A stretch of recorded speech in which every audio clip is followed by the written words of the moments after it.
Do you remember when we first met? Well, I don't, but I remember how wet you get. But I won't disrespect you by dwelling on the physical aspect. Don't roll your eyes, cause we better than that shit. I'm talking about long life, being your boy's wife. A couple youngins running in the backyard. And my lord, you're still looking great, honey. And my God, you still can shake what make money. It's so vivid, can you picture it? Yeah, well tell me, do you think this ring fits? Word, your love is like the ultimate herb. You got me foot to the ass and the rest of the curb. It's like nothing to do, only for you I kneel and forget the brick. Love is the house we're building, the picket fence with the swing on the tree, with the words carved in it saying love is we. There you are, close enough to touch but still too far, because you're not mine yet. Stimulated by the conversation, mere presence. Other women ask what relation, none of the essence. Oh, who's that? She's a C, but you come first, like the A before the B. When you're gone, I wilt like a willow, lie there and smell the scent you left on my pillow. A strong mind with the body to match. I won't bite if you promise not to scratch. You keep it real, just like the truth. Closer than twins, standing in the phone booth. Inspirational, treasured like a gift. What's success without someone to share it with? I used to be a dog, now a cool cat chasing cheese. And I blame Eloise. Eloise on my mind. Eloise on my mind. Eloise. Eloise on my mind.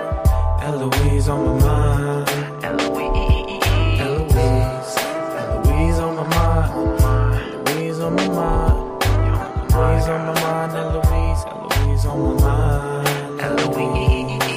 People everywhere wants to know her name. Her body is the essence and her claim to fame. She's got game, it ain't the same. She's got plenty, packing more good times that you might call a penny. Get you caught up with the thoughts of flying overseas, making all of the cheese, spending time with Eloise. I picture hitting from the back like the snare from the track. I got the knack to be the Mac lips I wanna smack. Candle wax down the spine all of the time. Prophylactic on my tool, let me take you to school. Lesson 1, you don't have to run. And lesson 2, listen to my crew.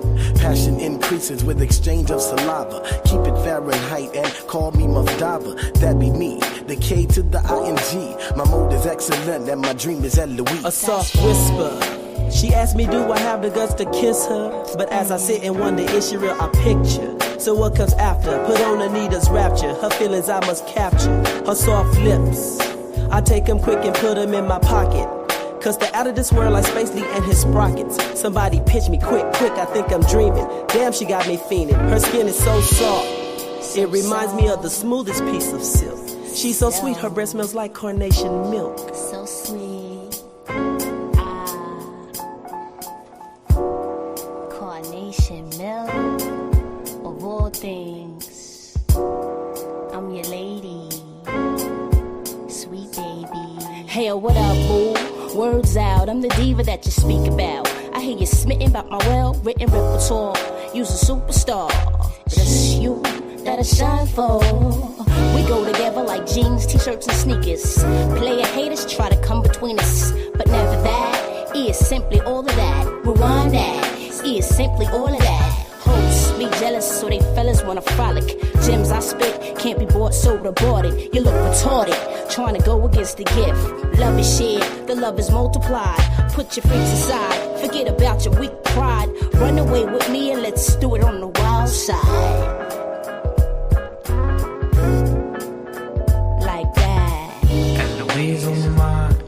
Eloise on my mind. Eloise, you're on my mind. Eloise on my mind. Eloise on my mind. Eloise. Eloise. Eloisa, I wanna know, am I the bro to get to know ya? Eloise on my mind. Eloise on my mind. Eloise. Eloise on my mind. Eloise, I wanna know, am I the bro to get to know ya? Eloise. Eloise on my mind. Eloise. Simply E with the MSB, the magical soul.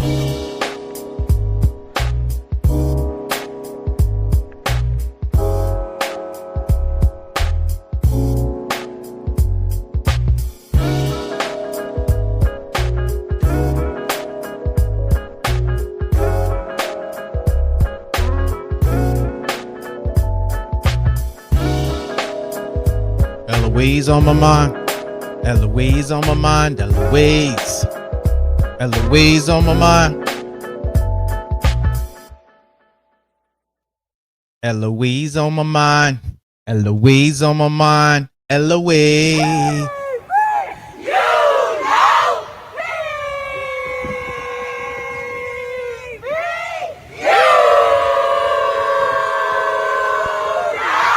What up, what up, what up, what up, what up, what up, everybody? What's up? PV in the building.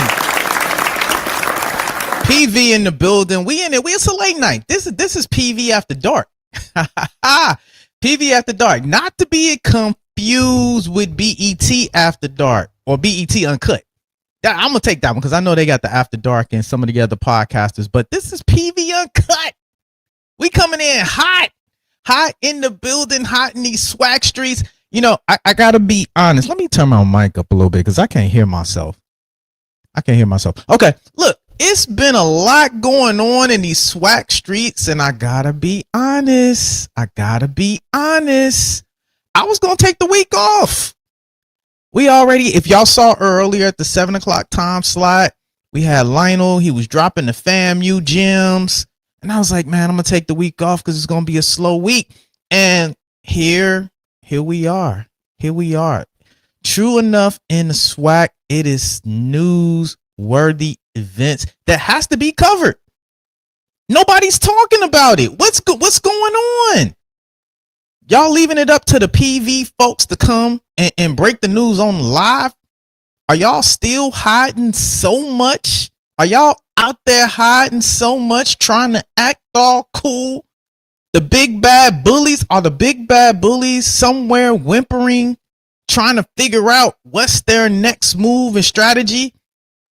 Are they somewhere collectivizing in a meeting with Olivia Pope, trying to figure out what is going to be their social media strategy? I guarantee they're all going to be saying the same thing. Lock and step. Don't nothing stop, or you're gonna see the same hashtags and buzz tags. I can guarantee there's somewhere clamoring, trying to figure out what we gonna say. Willie gone.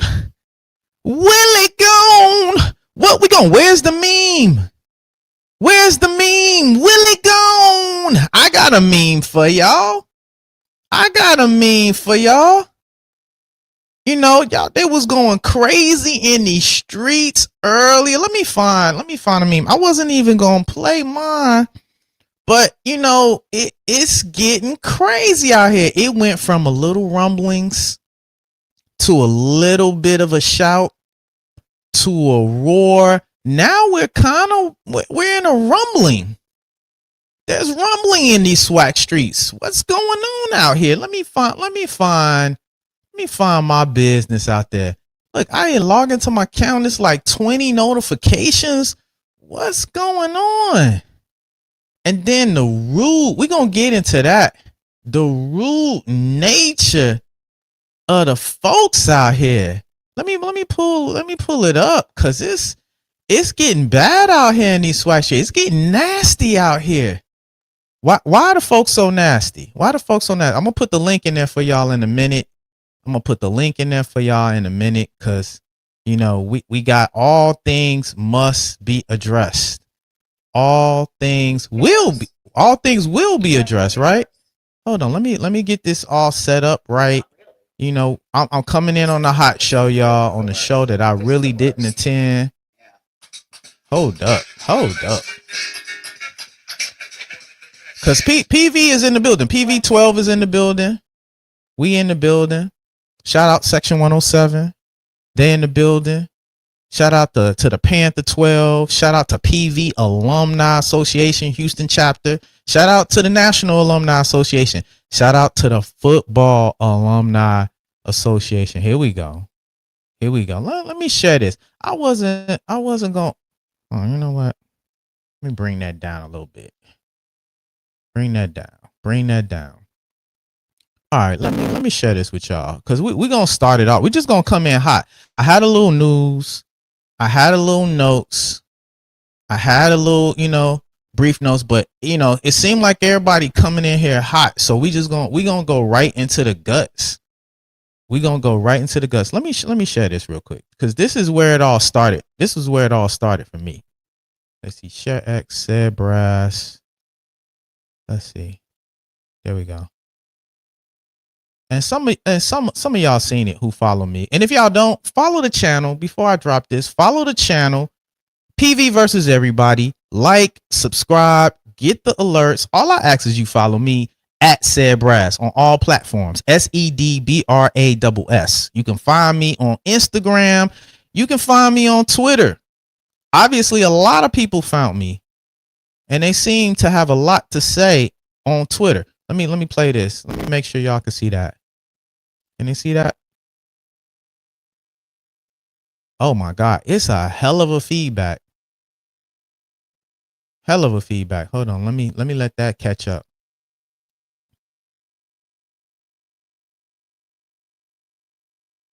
Let's play this. Life could be worse. No, not really. This is the worst. This is the worst. This is the worst. Mm-hmm. Yeah. That's that little clip. That little clip right there. That little clip stirred up so much mess. Let me bring that down. Hold on. Let me bring that down.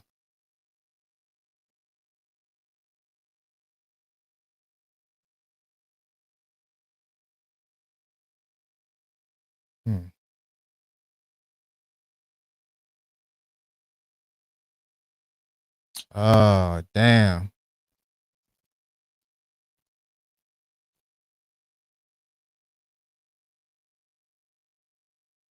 Hold on, y'all. Hold on.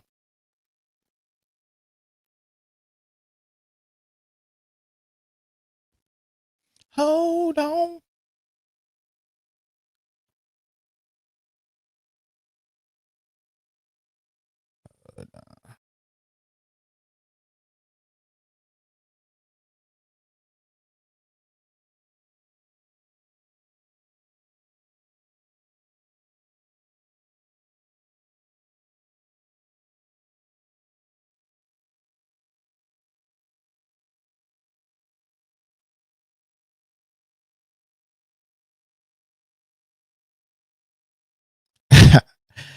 Yo, hold on, y'all.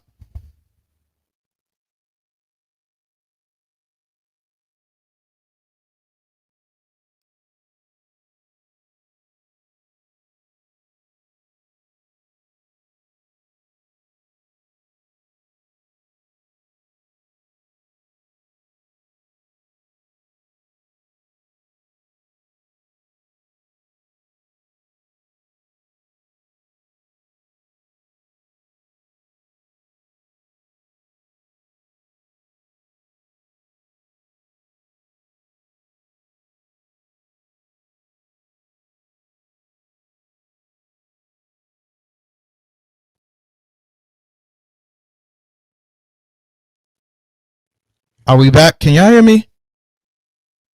Ah, damn.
That's cool.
Some traditions are built overnight. They're built in the quiet morning before the lights turn on. Built in preparation, built in discipline, built in commitment. At TON Family and Cosmetic Dentistry, we believe care should be built the same way. One patient at a time, one family at a time, one smile at a time. Because excellence isn't accidental, it's intentional. And that's why we're proud to stand behind one of the greatest traditions in college football. Some traditions are built overnight. They're built in the quiet morning before the lights turn on. Built in preparation, built in discipline, built in commitment. At TON Family and Cosmetic Dentistry, we believe care should be built the same way. One patient at a time, one family at a time, one smile at a time. Because excellence isn't accidental, it's intentional. And that's why we're proud to stand behind one of the greatest traditions in college football. A rivalry defined by pride, fueled by legacy, and carried by generations. The 2026 Labor Day Classic, where preparation meets opportunity, where tradition meets the future. TLN Family and Cosmetic Dentistry, the official sponsor of the 2026 Labor Day Classic, built to last.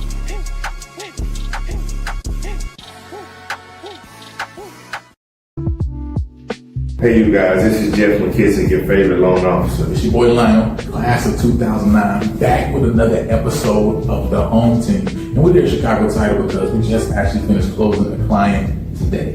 And you want to know the results? We got them to clear to close in less than 21 days.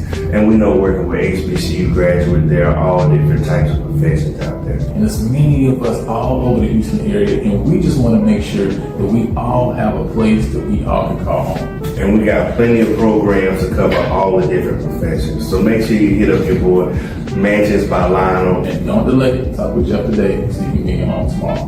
Holla, y'all. Take it easy.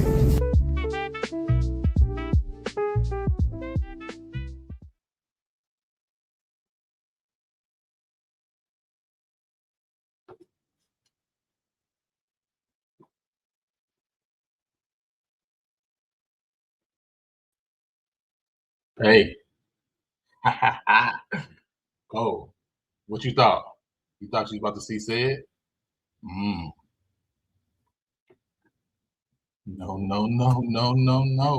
Listen, it's productive people. As he always says, we in the building.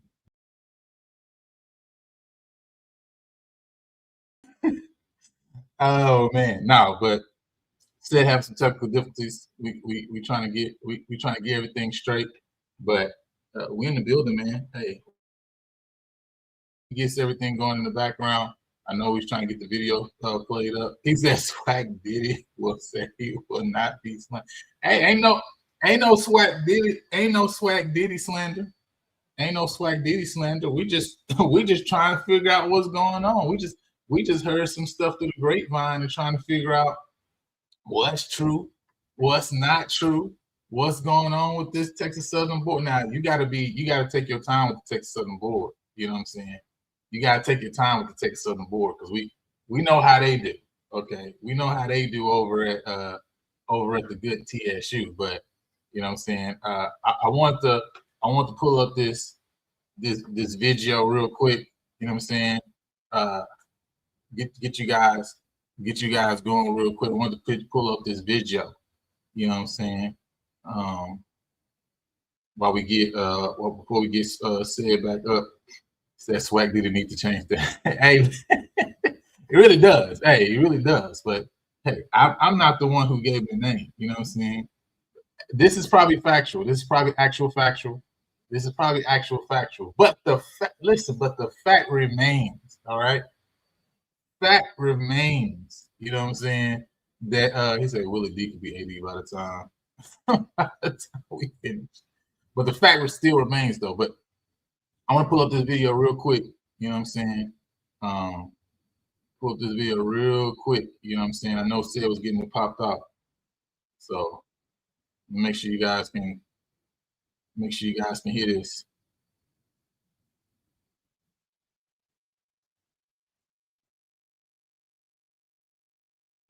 Life could be worse. No, not really. This is the worst. This is the worst. This is the worst. Mm-hmm. Yeah. You wanna mess with this? One of the best yet. Life could be worse. No, not really. This is the worst. This is the worst. This is the worst. Mm-hmm. Yeah. We just checking over things. You know what I'm saying? We just checking things out. We just trying to make sure. We just trying to make sure things okay over there on 100. You know what I'm saying? Like Pastor Quan say. You know what I'm saying? So we don't know what's going on. We don't know why. We don't know why. You know, my man Ashley. Listen. I actually been trying to get back to Texas for a long time, right? We need to stop acting like this is new. Okay? We need to stop acting like this new. See, y'all asking the wrong questions, y'all thinking about this in the wrong way. It's not really about Texas Southern. You know what I'm saying? It's really not about Texas Southern. It's really about A.D. Robinson. That's really what this is about. Because A.D. Robinson been trying to get back to Houston for a minute now. This is not the first time. Listen, if an AD wants to stay at his current location, what need is there for his name to come up in rumors, right? His name come up in conversations with the board, possibly being a part of some movement that's going on here in Third Ward. What's the point of it? You know what I'm saying? What's the meaning of it? The fact remains, the reality is, you gotta ask the question about why A.D. Robinson's name continues to come up in conversation about leaving one Mississippi, right? That's the real question you got to be asking, because this is not the first time. This is not the first time A.D. Robinson's name has been mentioned in terms of being an A.D. somewhere in Texas. Last time I checked, this is the second time his name has come up and been circulating around. Now, I know last time the narrative changed to say, well, he was just trying to get some more money. But let me tell you, because some of y'all out here not realizing, Texas Southern got that money. I know y'all acting like Texas. I know Texas Southern ain't been doing well as far as football concerned. Texas Southern put some money down for you, okay? There's a bunch of Prairie View graduates that's over at Texas Southern trying to help them out, because they do got that money and they do pay. Let's be clear about that. You know what I'm saying? But Said, man, you know what I mean? I know we had to show them Wendy Williams and Mr. Wilson for a second. You know what I mean? But oh my goodness, yo. That was horrible. I'd have switched 2 computers, downloaded graphics, videos. Oh my goodness. This is probably one of the worst technical shows I ever had. But that's what I get for trying to get a new computer and trying to get a new tripod and camera all in the same day. But look, they don't want to hear about my technical difficulties. They want to hear about they want to get the business cleared. Hold on, man. I done got my old man glasses on, boy. I'm over here sweating. Hey, it happens. It happens. You know what I'm saying? It's okay. The question is, listen, the reality is you got something new because you got money on. So when you got money on, you can get new stuff. When you got money on, you have the ability to have technical difficulties because you got new stuff that you're trying to implement. And the reality is Texas Southern got their money on. The question is, do other people got their money on to keep what they got in their hands? That's all I'm trying to understand. Man, the writing's on the wall, man. Somebody texted me earlier, I won't say who. It's the beginning of a crumbling dynasty, or is this a move towards prominence and greatness? I think it's the signal of a crumbling dynasty. And look, this all might just be conjecture, right? Let's just say that from the beginning. This might all just be, no, they're there. The gag might just be on us. You know what I'm saying? But at the end of the day, this is an indicator. We're a long ways away from SWAC Media Day. Let me tell you that, Lionel. We a long ways away from We the Bullies. What happened to We the Bullies? What happened to We're the Anchor? What happened to We're the Standard? What happened to all that chitty, chatty, bang, bang? What happened to all of that? It's all melting away like the Wizard of Oz. I'm melting. Oh, my pretty. I'm melting. Like, what's going on, man? What is really going on at JSU? Did we put the link in there for him? Let me put the link in there. Let me put the link in there for them, because they might be itching. Oh, you dropped it? Okay, itching for a scratch. Like, I'm telling my age with that one. That was the hit song back in the day, Itching for a Scratch. Listen, it's a lot going on. Has anybody said anything in my absence, Lionel? Anything worth, saying other than we hating and we can't do nothing but talk about them?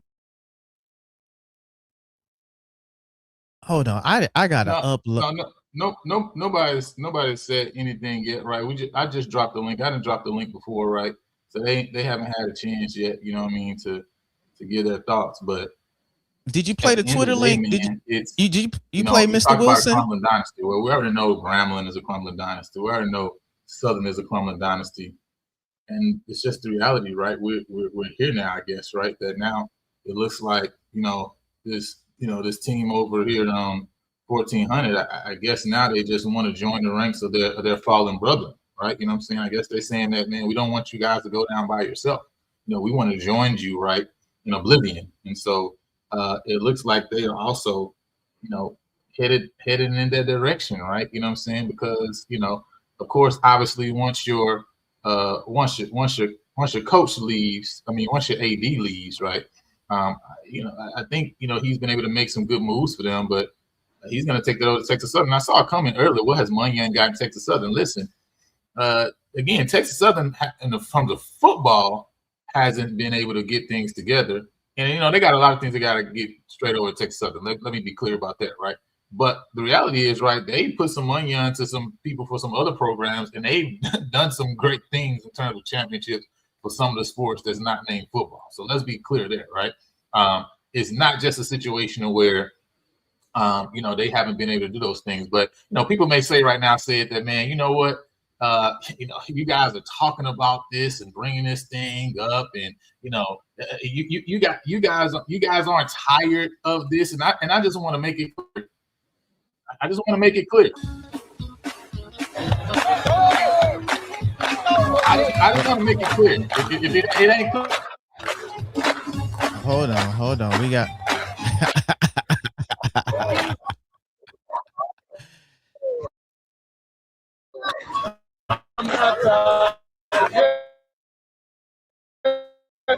Here we go. This is the tip of the iceberg.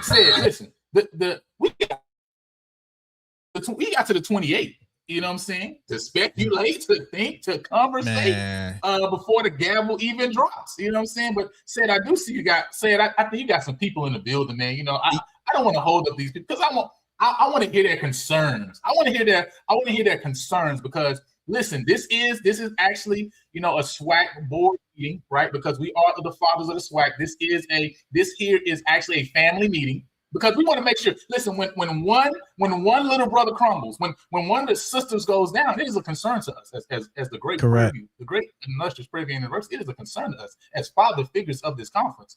We want to make sure that we're good. We want to make sure that our children understand that, listen, better days are yet to come. And so, yes, you will experience some downfall sometimes. You will experience some hurt. People will leave you.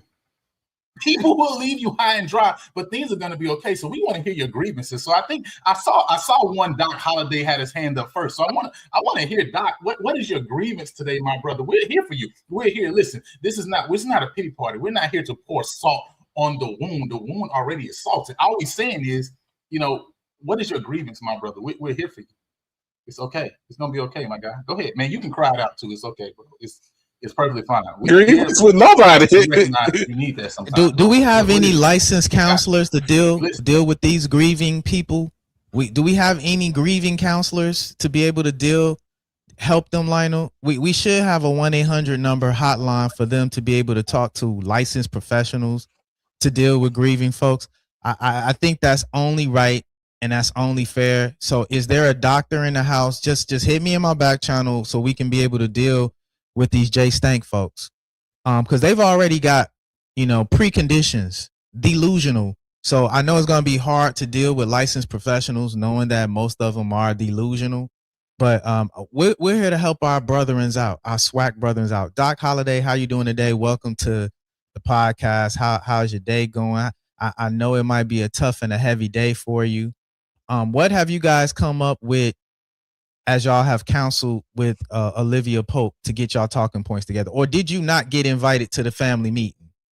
Because you've been kind of oscillating back and forth. Did you get invited to the family meeting? Because they've been all pretty quiet out there, and you seem to be available every time something flares up. Are you ousted out the tribe, or update us what's going on over there in Jank State world? First and foremost, I ain't worried about none of what y'all little purple and gold burnt Jaguars are talking about right now. Second of all, I had a great day because I sent my daughter to school. She started the 6th grade today, so she started school down in Corsicana. Okay. And then third of all, there's nothing delusional about me or anybody that I got. So other than that, I'm not worried about what y'all. I'm not worried about what y'all want to think about it. You know what I'm saying? And we about to smack everybody. About to smack y'all back down to earth. But appreciate you, PV. Appreciate you, PVDP. Yeah, appreciate you. Ain't worry about it. What am I worried about? If he wants to go, he can go. We are going to be fine in Jackson. Y'all think it's a crumbling dynasty. We are not Grambling. We are not Alcorn. We are not Southern. We are none of them folks that you want to put us in. We none of that. And we sure damn ain't Texas Southern. So let's just put that out there. So ain't Texas Southern, by the way. It's just rumor. It's just speculation. I'm just gonna put it just like that. It's just speculation. Listen, I think that's the first. I think that's the first sign. The first sign is denial. When you're dealing with people that need help, you have to get to the place of acceptance first, right? If you don't get to the acceptance of denial is a river. Denial is a river to Egypt. That's what my granny used to tell me. Well, we're not talking about denial. We talking about delusional. We talking about THEELUSIONAL. Delusional. Y'all forget how old I am. Is he breaking up for you, Lionel? Is he breaking up for you, or is that only on my end? Yeah, he says breaking up for him too. I think there's something wrong. Yeah, you probably somewhere in the backwoods of Jackson. I'm in Irving. Your signal might be messed up. I'm in Irving. What the hell are you talking about? Hey, Doc, where you at? Doc, where you at again? Where you at? I'm in Irving, Texas. I live in Irving. Irving, Texas? I'm in Dallas. Yeah. You know what Ashley about to be? Let me see something. He joining you. He joining you over here. So I just want to say, brother, it's gonna be okay. right? He's gonna be close. If you miss him, you can actually drive to something. You're not gonna be far. You're on Urban. You actually can get to his house when you need He to got see him. When you 4-hour need to visit drive. him, you just go to Texas Southern. So I'm saying is it's not that bad, right? It's gonna be okay. It is gonna be. You're right. It's gonna be okay. Ashley Robinson is not gone from the conference. You act like he's gone from the family. He ain't gone from the family. He just left y'all house. But he's still a part of the family. But He's still a part of the family. want to make it about look, It's gonna be okay. But just y'all wanted to make it about this, that, and the third. Y'all wanted to make it about this, that, and the third. I'm not worried about that. Y'all the delusional people down there at Alta Vista Plantation. We're not worried about that.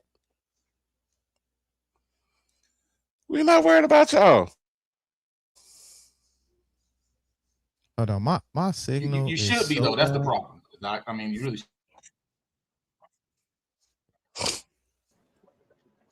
We have another one that is. Hold on, let me start over. I'm gonna get back up.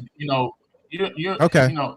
Representing New Orleans. Obviously, you understand second lines, right? And so we celebrate, right? We celebrate when others move to a different place, right, in time. And so I just want you to know that even though you're grieving, everything is going to be okay. Everything is going to be fine. It is not the end of the world, okay? It is not the end of the world. He has not left the family. He has just left the home. Matter of fact, he's moved to bigger pastures. He's moved to a bigger mansion, okay, on the other side of the river. And so, my brother, how can we help you to grieve on this evening? First of all, born and raised, original CTC soldier. Yeah. But first of all,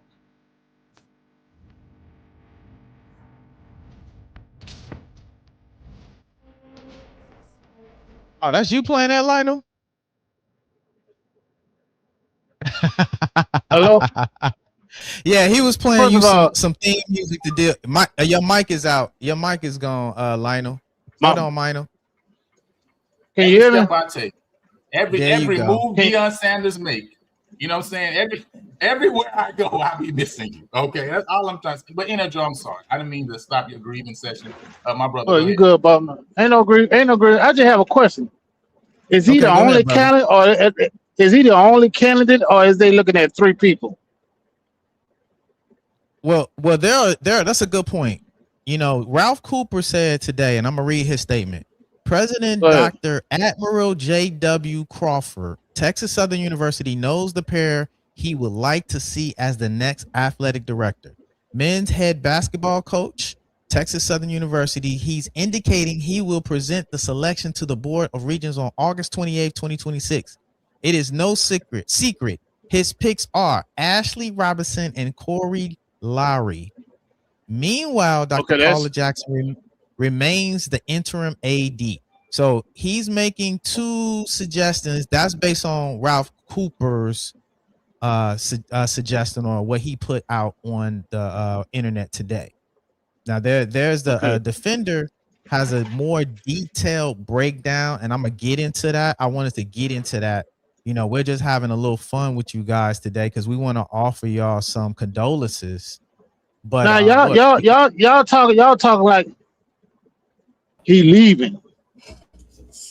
He's just a candidate, and it's not going to be the last candidate. He's not going to be the last candidate for this. Listen, okay, we back. Okay, can y'all hear me now? Hold on. Can y'all hear me now? Yeah, we can hear you, Doc. One second, Doc. It's okay, brother. You see, he's still a part of the family. He moving to Texas. No, I ain't tripping. I'm just saying, is he leaving, or that's just something y'all saying? Well, listen, it is not confirmed. It is alleged. So it's something alleged. Okay. What's up, So, Lonnie, you saying he leaving? I'm trying to set y'all up for success. I don't want to set you up for failure. You can listen to Sed all you want to. No, he giving you the pretty verb. I'm asking you, Lonnie. So you saying he leaving? I'm gonna give you hope. So if you don't leave, hold on, Lionel. He called my boy Jeff McKissick and he said, "Listen, I need to get a loan in place because I'm actually looking for a home in Houston." So that's why. That's how I know he leaving. That's how I know he leaving. He called a home team here in Houston and he said, "I need a loan in place because I'm trying to find a home. I want to be close to Third Ward." He was like, "Man, I ain't want to drive that far." So I'm like, "I want to be close to Third Ward." So Jeff right now trying to get him a loan in place right now as we speak. Yeah. Let me get my Okay, boy Jeff okay. I'm calling right now. It's like Okay. he already Hey, we got. Hey. Hold on, N.O. Joe. We not in the streets, man. We are on a production show. We're gonna do one at a time. If you can allow people to finish, we will allow you to finish. But as moderators, if we come in and interject, please stop. I know when you out in these streets with your wife beater on, this is normally how you have discussions. But here at Productive People, PV versus everybody, we have intellectual discourse. We are gracious to our guests and we speak one at a time. All and right, they delusional. Hold on one time, N.O. I'm gonna unmic you, N.O., because I do want to hear you. Are you driving and podcasting at the same time, N.O. Joe? And yes, I am. Go ahead. I'm driving and talking on my headset. Okay. Now, can I say my point and I can go? Yeah, go ahead. Go okay, ahead. Lionel. I give you this here.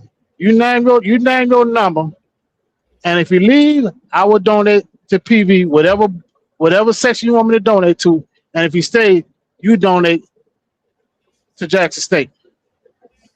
Whatever number you want, I make good money. I'm 6 figures. So whatever you want to donate, I match. We can donate. Put your number on there. Lionel, he gone? Yeah, he on mute. So you can deal with Lionel in the back channel. I thought you had some information news. Let me bring some other things to the forefront.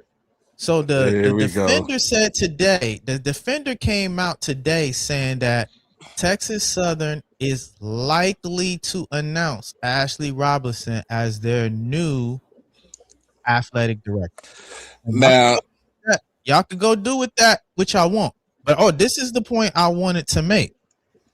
Now I give a lot of shade, but I also give kudos. Kudos to Wendy Williams for breaking this story.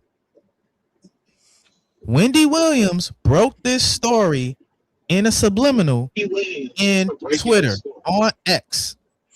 Wendy Williams broke the story. Now, when I saw her post saying, hey, it's an AD out there that's interviewing for the Texas Southern job, I knew something was afoot. This was 2 days before anybody else. So I want to give credit. Wendy Williams, I don't know if Mr. Wilson was involved because he never shows his face, but he does give wise counsel over the fence, but he hasn't shown his face. But Wendy Williams, for sure, if she's out there listening, I know her little minions are out there listening somewhere in the chat and not actually typing. I know they out there watching. So let them know. Sed Brass said, shout out to Wendy Williams for dropping this story. And so this is how I know this story got some legs. The fact that Jay Stank's own Wendy Williams dropped this story first lets me know that something is there. Something is there. Now, if Jay Stank folks would have got surprised by this, then I'd be like, it ain't nothing to it. But the fact that the delusional people dropped this first and Wendy Williams dropped this story, best shout out to Wendy Williams. She does it. Look, she's been in the game for a long time. And the fact that she can still drop sources and drop news stories in the front of all the rest of us, hey, man, shout out to her. Shout out to her and Mr. Wilson for doing that thing over there. And I want to give them their kudos. I know we have a contentious relationship on Twitter, but I want to at least give a shout out to Wendy Williams. So that's how I know Doc Holliday. That's how I know N.O. Joe. That's how I know PV family that this story just might be true. And the fact that they doing this kind of fake cool thing, look, Wendy Williams even did a video. Did y'all see the video that Wendy that she did? Let me put it right there for y'all. Can I say something? Hold on. Okay. Let me drop the Wendy Williams video. There you go. Life could be worse. No, not really. This is the worst. This is the worst. This is the worst. Mm-hmm. Yeah. That's it. Did y'all see it? Wendy Williams said this is the worst. She dropped it right there for y'all. So, you know, I just want to tell y'all this story. It might have some legs. So go ahead. You want to, somebody said they want to say Okay, something? see, bro, I want to say this. I'm hop off. Say Atlanta gone. How about you name your number? If Ashley gone, you donate. I'm gonna donate to PV, whatever department you want to do to. You name your number, and if Ashley stays, you donate to Jackson State. Any department I choose, and you name the number. You name the number. We can do 5,000, whatever you want to do. We can do 20, 50. You willing to take me up on that? No problem, man. No problem. I, This is a non-gambling show. I'm gonna put my Any look. side bets, you can do them on the No, side. we're not gambling. We're not gambling. We're willing to donate. We donate. Okay, we We got donate. it. We ain't gambling. I'm We got it, donating. NO Joe. We got you. We got you. You got You something, willing to Doc? take me? All right. Thank you so much, NO Joe. All right, go ahead. Go ahead, Doc. I have to say this. Can we be honest? Go ahead. When has Texas Southern ever made a right decision in anything? Please tell me that's not what y'all came up with when y'all met with Olivia Pope. Please tell me you're not banking y'all hopes on TSU I don't watch phone. Scandal. I don't watch Scandal. I'm just saying. Is they got a track record? When have they did anything right? When have they made any type of right decision? I'll wait. I will wait. Well, yeah, you know, I will give you this, man. You know, and I will tell you in that brief history, we've seen this play out before when they were actually supposed to get Alcorn's old coach, right? Right, Fred Fred, right? And they were ready to go. The actual athletic director had already signed and sealed and delivered, and then he took it to the board, and the board vetoed it. You know, so we do know that there's likely a history with the board to kind of fumble the ball. That was with Kevin Granger, right? With McNair. Yeah. And then that's how we got Dishman. That's how we got Dish Rag. You know what I'm saying? So that man Dish Rag. Yo. You know, so you know, you never know. You never know what can happen. But let's kind of dig in this, right? Let's kind of dig in this because, you know, we're kind of focusing on the Ashley part, and I get it. That's the sexy part. But even the brother that they bringing in from Seton Hall, you know, we've already got some issues, right? I wasn't going to touch on that as much as I was going to touch on the fact that he's been contacting players and already telling players that he'll be on campus on the 28th. That we already got some kind of, you know, NCAA violations with that. He's not supposed to be contacting players. So that's been an issue, let alone you know, his principalship. So this might come up in the board meeting. You know, it's not in his Seton Hall bio, but he was at a principal at Union High and in Pennsylvania from 2015 to 2018. And he had some unpaid administrative leave. So I don't know if that'll come up in that board meeting on some clarity. Is there, you know, a pending law? There was a filed lawsuit. Right. You know, this is all public domain info. So I'm not besmirching the brother. I hope the brother gets the position and do well, and I wish him well. I'm just reporting the news as I saw it on the internet. That's in public domain. So will these things be looming as issues pursuant to him getting the job and getting the position? We have for several Texas Southern parents are concerned, right? We still don't have a coach, and what school starts in 2 weeks. The board meeting is still the 28th. You're talking about a week after school has started, and that's when the board meeting is.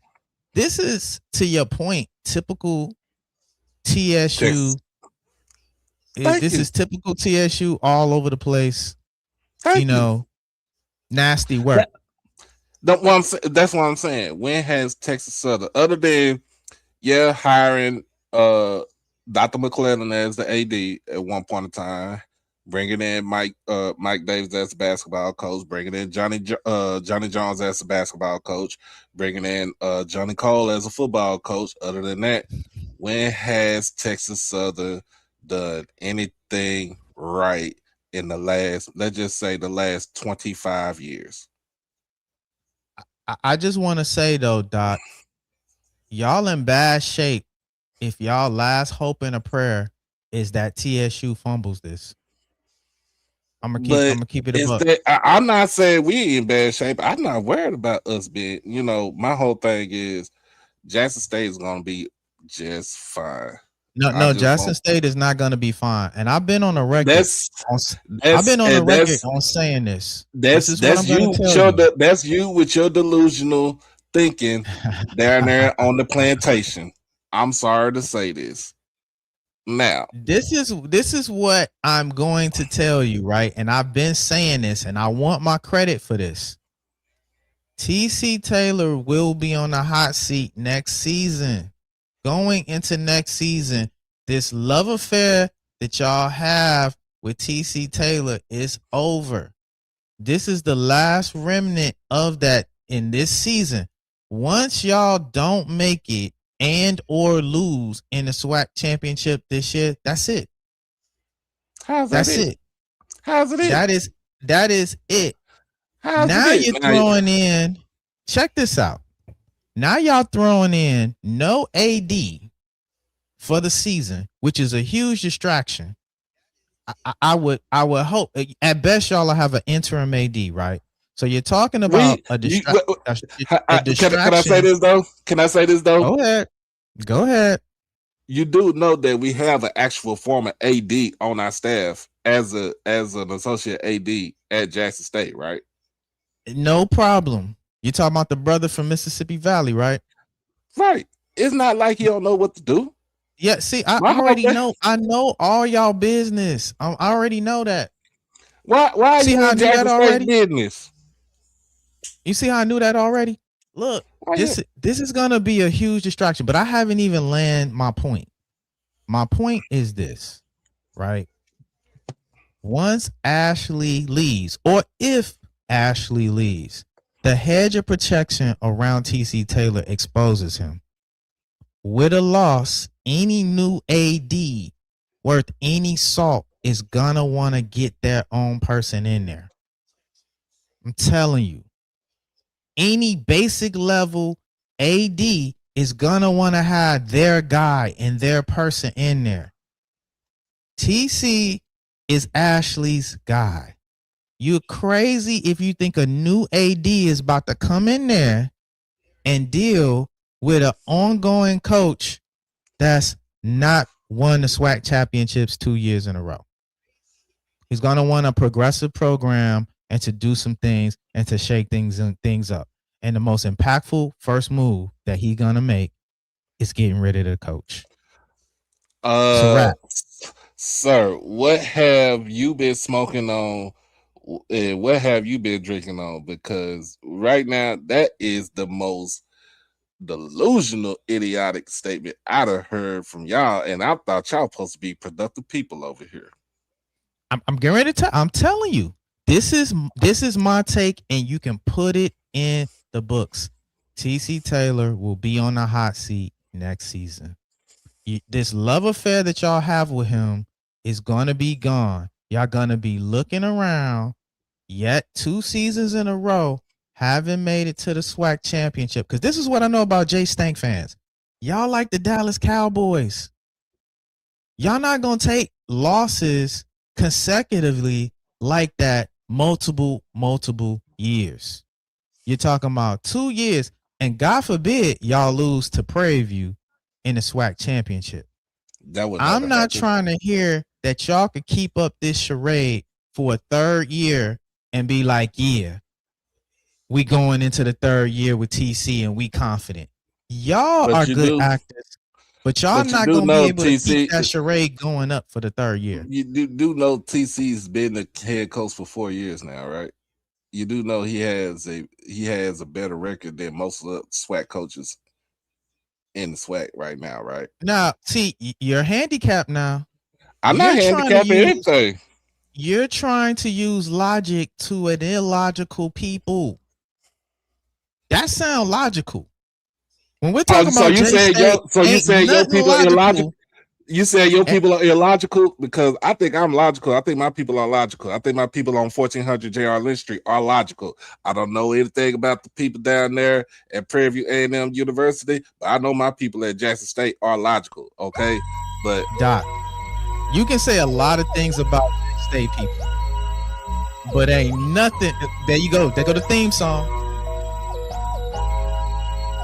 See, Lionel being harsh. I'm trying to be fair with y'all. You know what I'm saying? I'm trying to give y'all an olive branch. You know what I'm saying? I'm trying to prepare y'all. What you know preparing us for? Lionel them gonna stab y'all right in the chest. He's stabbing y'all right in the chest. I'm trying to give y'all some consolation. You know what I'm saying? I'm trying to help you gather your bags. I'm trying to give you a soft landing. You know what I'm saying? Now, the rest of the PV folks aren't as kind as me. I'm telling you, listen to me. I'm telling you, y'all need to go ahead, start packing y'all bags, and y'all need to start getting y'all therapy together. Cause I don't want to see y'all crashing out. And I know J State fans, y'all are crash out experts. I see y'all online. Y'all are not able to deal with failure and loss. That's why PV fans are more equipped to deal with this than y'all. We've dealt with serious loss. We've dealt with wins. We've dealt with mediocrity. We've dealt with this. And this is why nothing y'all can say can hurt us, because we've dealt with everything when it comes to football.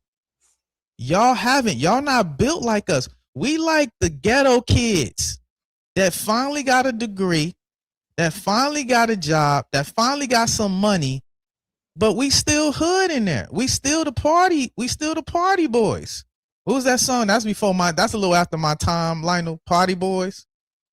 Then wasn't the Party Boys? Wasn't that a group? The Party Boys out of PV. That was my time right there. You know what I'm saying? See, that wasn't my time. I was already long gone. That was my time. When did you leave Prairie View, Cedric? Listen, I will tell you this. I left before Lionel. Meet me at the crossroads. I think that song go boom, boom, boom, boom, but it's gone. Gone. Actually, gone today. Ain't coming home. He going Houston way. This is bad for y'all, man. And how is it bad for us? And how is it bad? Y'all denying this? We're not denying anything. How's it bad for us? How's it bad for us? Y'all just want to see us fail. Y'all want to see us fail so y'all can get all y'all can talk all y'all noise, whatever y'all want to do. But at the end of the day, it's still Jackson State by 40. Well, we need to get that meme that Wendy Williams liked to post.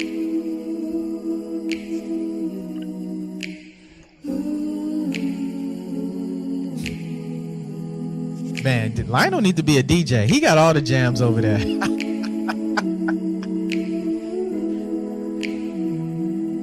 It's hard, Doc. It's hard. It's hard. It's hard for me. But it's not impossible. Listen, I didn't even know the intro was that long. Listen.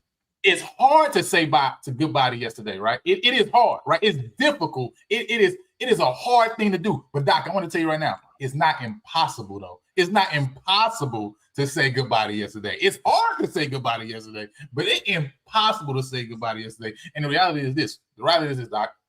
You're going to have to say goodbye to yesterday. That's the facts. You're going to have to say goodbye to yesterday. You're going to have to say goodbye to any opportunity to even sniff a SWAC championship. You're going to have to say goodbye to the AD who said he's going to build something else on that camp. You're going to have to say goodbye to Ashley Robinson. You got to say goodbye. You're going to have to say goodbye. I'm sorry. But you know what they're going to do, like any scoring lover? Like any scoring lover, they're going to be like, oh, man, I ain't like him no way. Ah, man, y'all didn't know what we knew, and we was already done with him. We was ready for him to leave anyway. You know what I'm saying? You know how that go. How any scoring lover, I can already bank it. They gonna be in there talking about, you know, the sex was weak. They gonna be talking about everything but the hard facts that they are missing their lover. And it's okay. It's okay, Doc. I think you'll have the best advantage for most of them because you're only a 4-hour drive away. You're only 4-hour drive away. I don't even like Houston like that. It's always D-Town is the best town. That's what it is. Listen, what did I had so much. I'm so mad I wrecked this show today, man. I had so much to talk about. I had so many links, so many things to discuss. I'm gonna have to forward them. Go ahead, Lionel. I'm gonna have to forward them. Thank you, Mr. Campbell. If Ashley don't leave, everybody's gonna clip this show 50,000 ways. Hey, listen, go ahead. When you clip it, make sure you download the Productive People logo and put it on the clip. Okay. All right. And make sure the PV versus everybody logo is on the top left side of the screen. That's all I care about. Okay. You know what I mean? That's all in that. All right. Other than that, listen. Who cares if you nobody cares if you clip the show. As a matter of fact, listen. Hey.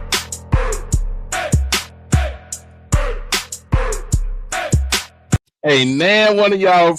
By the way, that's PV. By the way, that's true PV through and through. By the way, oh, that is PV. I told you that was PV, Doc. You know, it's hard, Doc. It's hard to say goodbye to yesterday, but you're gonna have to say goodbye. This is the reality, though. The reality is, whether Ashley Robinson leaves or stays, y'all not winning the East this year. That's the facts, though. I just want to be factual. Regardless of whether he goes or stays, has nothing to do with how bad your football team is going to be this year. Y'all are not winning the East this year anyway, so it doesn't matter. You got an AD, you don't got an AD. He ain't playing no football last time I checked. Matter of fact, he in the Hall of Fame for throwing passes, giving assists, not for throwing no football. He not going to help you on the field this year, and you're not winning the East. So it doesn't matter. Matter of fact, you should say goodbye to us. Just go and say goodbye now because it's going to help you fall even quicker so you can rise even quicker. Okay? And it's going to be a long time before you rise again. All right? It's going to be a long, long time. Y'all know what they say. Y'all know what they say.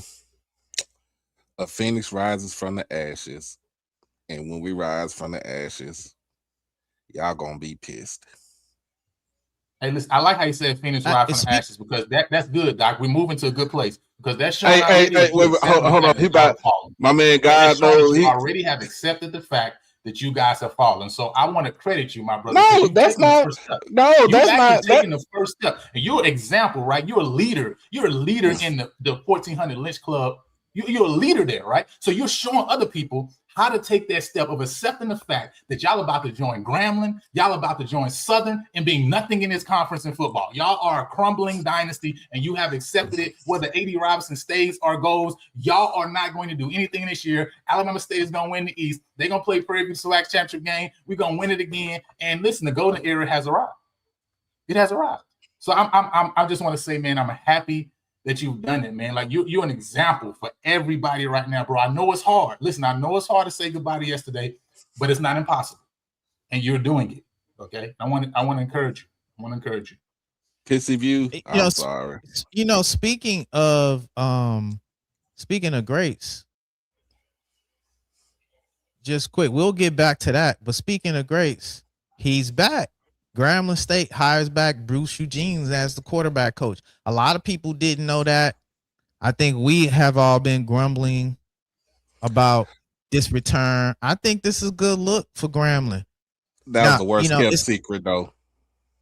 You know, it was also, you know, and so it might be a little bit set up for us. And I don't know if this is true or not. You know, you guys can help me. But it's also been reported that Grambling has no OC.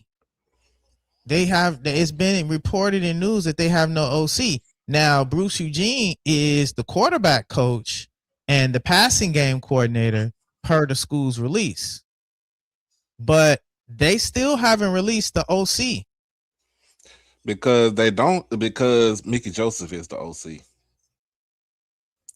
Bruce Eugene is going to be in that OC role position, right? So he is gonna be That's what I there, was right? thinking. But again, Mickey Joseph is his offense. You know what I'm saying? So it is what it is. Yeah, how is that gonna work out? You have any idea how that's gonna work out, Lionel? You're Yeah, running I it, have an but you're I have not an the idea how it's gonna OC. work out. Actually, matter of fact, let me show you how it's gonna work out. That's how it's gonna work out. It's gonna work out like that. Why y'all got that man That's looking like how it's the gonna work out. gothic DJ Michael Watts over here? Okay, it's gonna work out just like DJ this. Michael Listen, Watts. until all the houses get together, until all the crumbling dynasties band together, right, and they all recruit together, they all get all the best transfers from their programs and put them together. The Panthers are coming. Okay, the Panthers are coming. That's how it's gonna work out. Yeah, this is gonna be an interesting season. You know, we already were gonna be tough. Y'all are now just making it way more easier for us.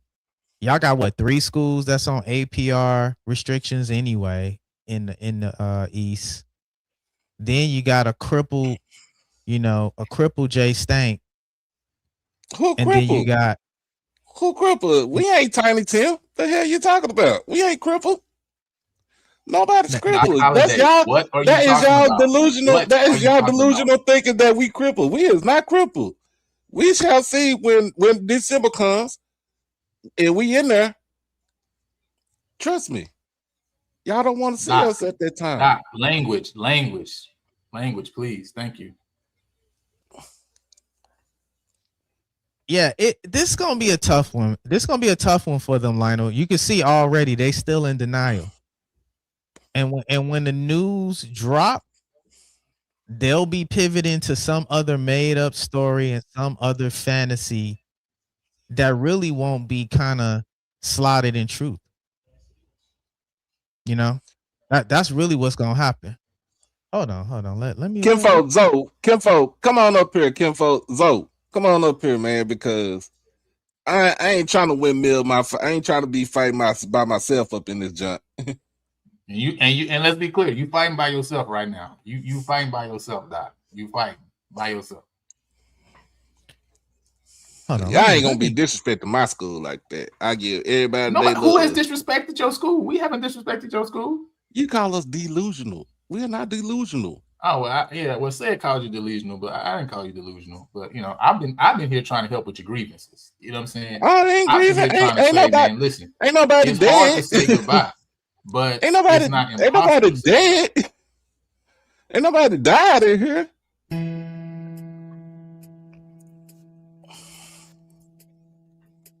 Not impossible, Doc.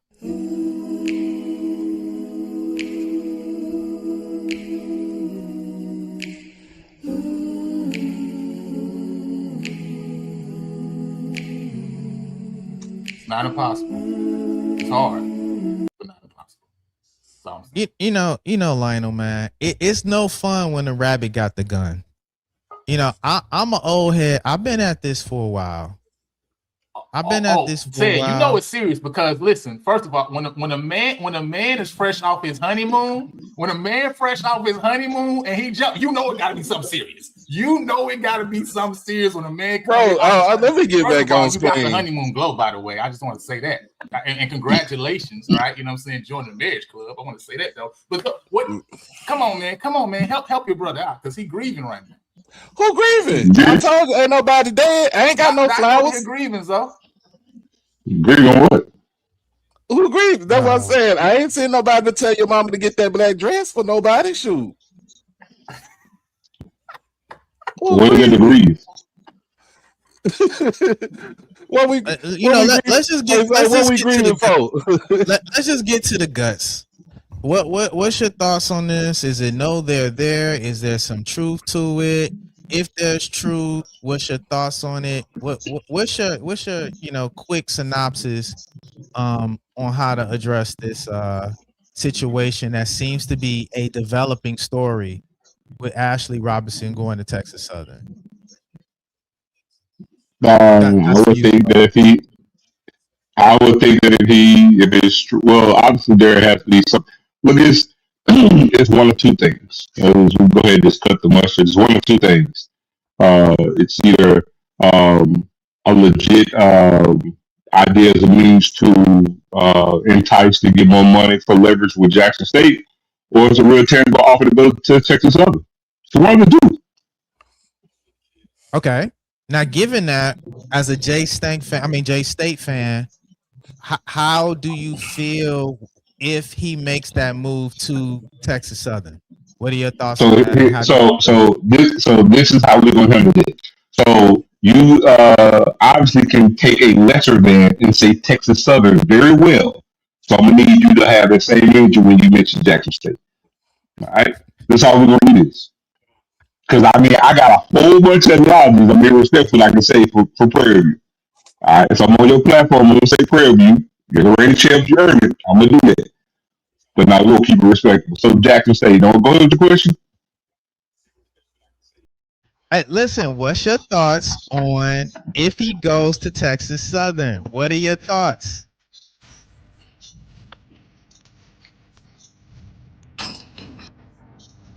That's what they gonna do. That's what they gonna do, Lionel. They gonna dance. This ain't about no In my time, it was So disco. so so so here so here's the funny thing about this whole thing, Doc.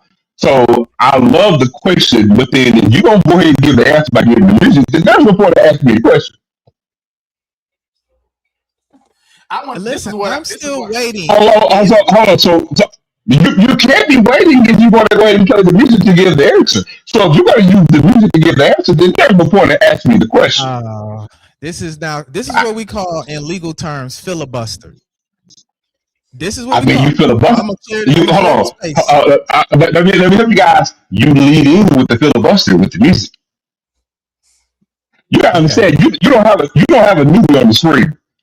I don't know if you might be new to this, but I mean, I'm just saying. So you go ask the question, ask the question. When you go ask the question, then come on with the filibuster with the music. Then why ask the question? I'm gonna ask the question again. Ashley Robinson accepts the job at Texas Southern. As a J State fan, how do you feel? Go.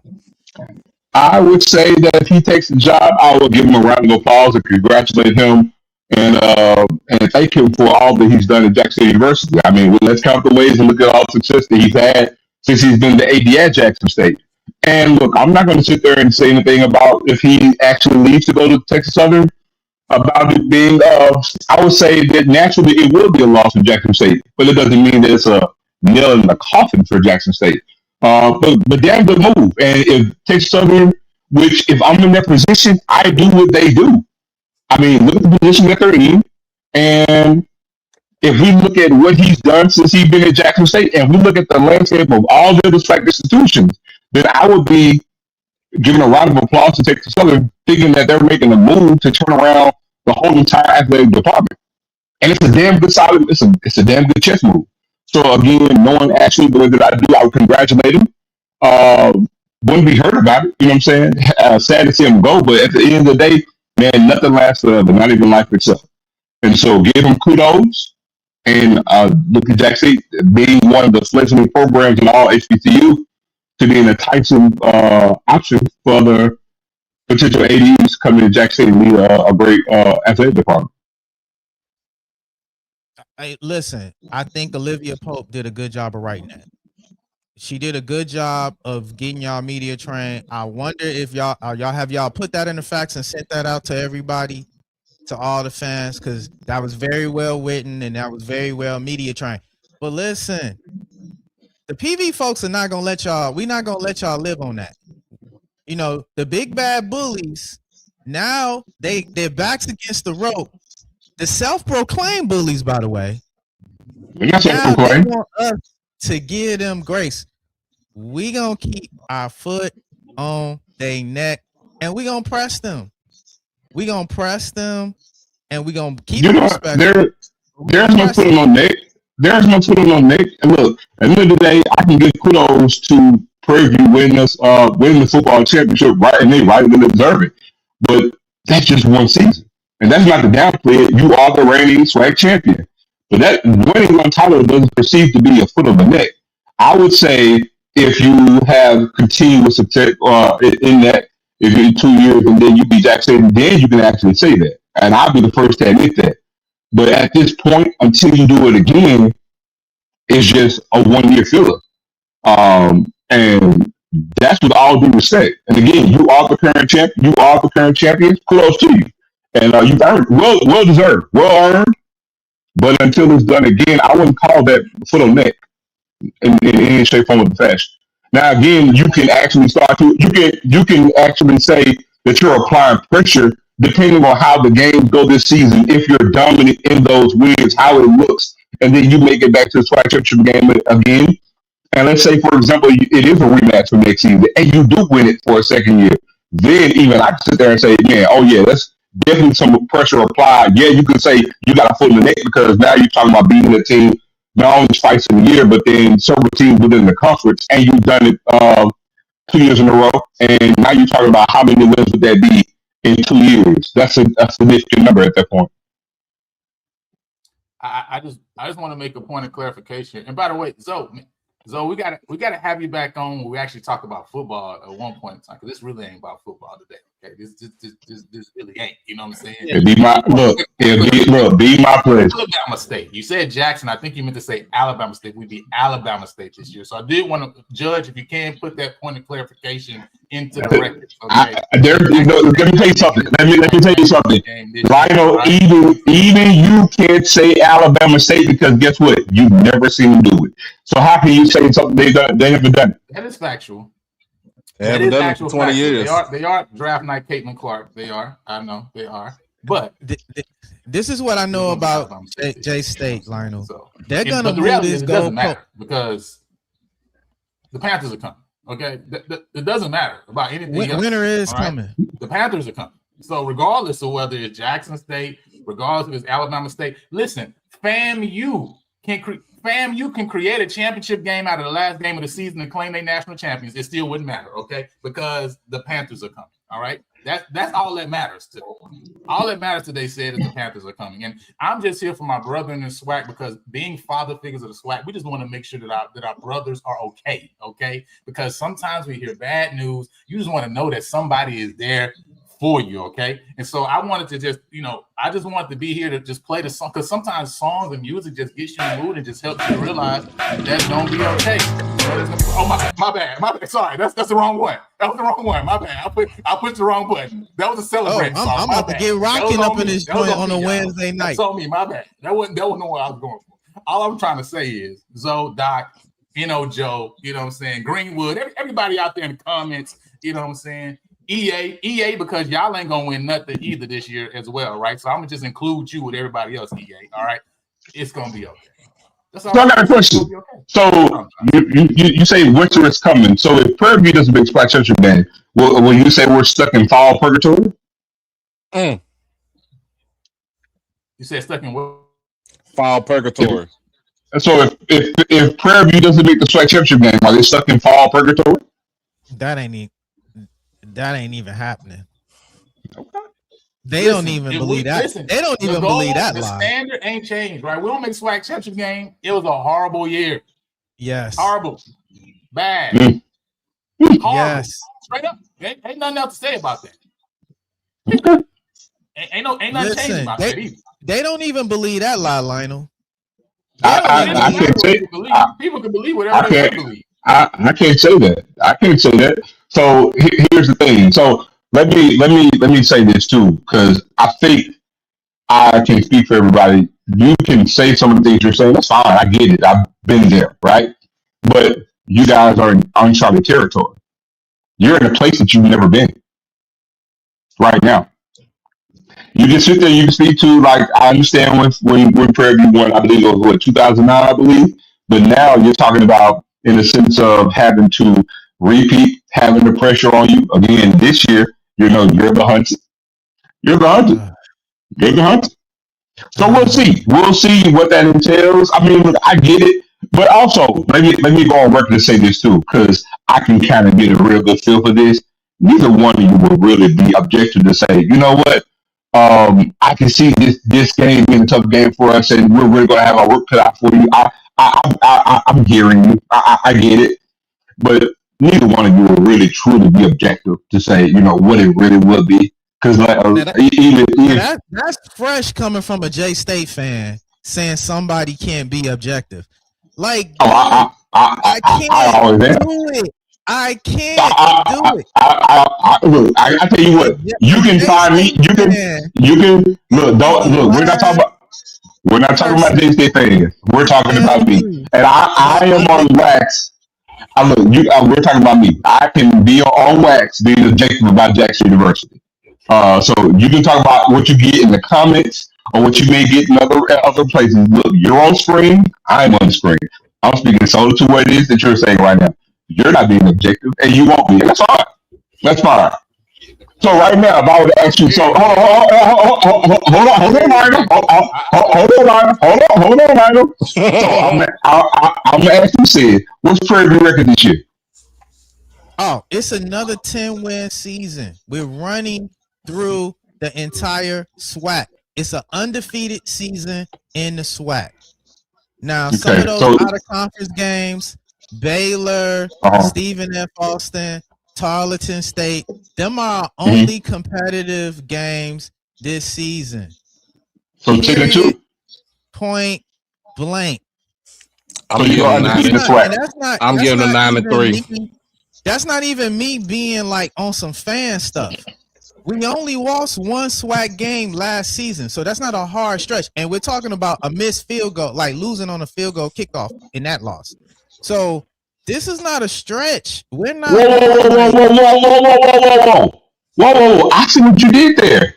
I saw what you did there.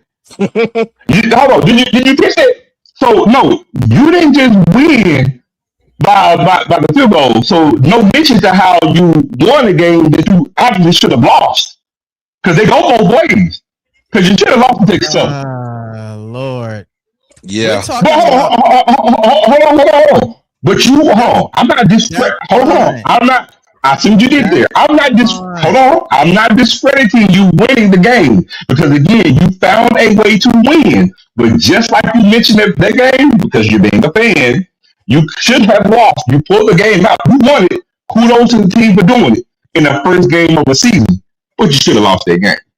But you're not gonna say that. I think you're moving the goalpost. What is should have lost the game based on what? Right? Yeah, exactly. What are we basing should have lost the game on though? Turnovers in that game. Okay, hold on. I'm only saying that. Guess what? We're being gracious. Hold on. We're being gracious. You gotta let us get our Ryder, I'm with you. Let us get our points off. And I want to get your question, though, right? Because again, I know people have issue with me. Not because I'm not objective, because I created T-shirts and said we're gonna win a championship. That's why people have an issue with me, right? You know what I'm saying? But that makes no sense because every fan base every year says they want to win a championship, right? You know what I'm saying? But I'm super objective about my team. I hold my team to a high regard. I hold them to a high standard and say this is what we need to do to accomplish. When Bubba didn't do it, I said we need to move on, right? Which we did, and we made a great hire, right? So the truth is, I am objective about the Prairie View team, right? People feel that I'm not objective because they just always knock PV. That's just the reality of the situation. So to me, you're saying we should have lost that game. Why should have we lost that game? Because I'm just trying to understand. Because I can go back and go to the Alabama State game and say we should have won that game, right? Based on what though, right? You know what I'm saying? Like, so what do you mean we should have lost the game?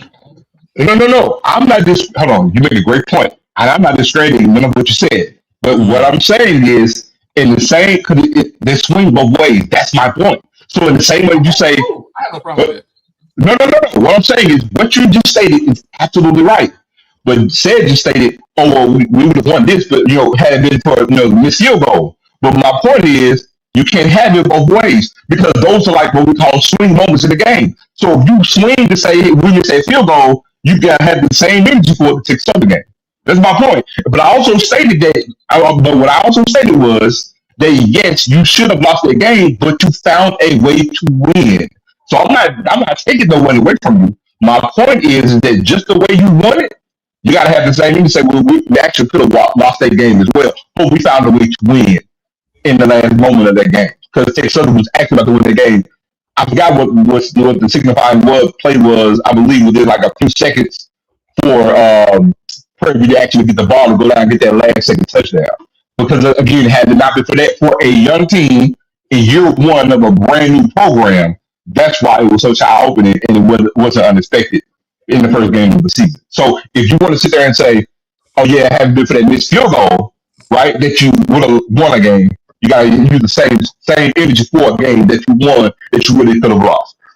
So great point, man. That's my point. I definitely understand that, right? I have no issue with that, right? Because it does swing both ways. People could say, Perry in the comments, right? You know what I'm saying? Could say the same thing about Alcorn and say, hey, we just hit a field goal, we beat Prairie View, right? So again, I have no issue, you know, and I know that good teams find a way to win, bad teams find ways to lose. That's just the situation, right? But listen, like I say, my only issue was one, I'm objective, and two, just the narratives that people create about teams and things of that nature, right? Because with one player or one team is one way and others other way. I see that in the space all the time, right? You know what I'm saying? After that Texas Southern game, I remember hearing all the comments of Texas Southern was the better team, all this other stuff. But objectively looking at the game, there's no way anybody could get that thought process from the game. You know what I'm saying?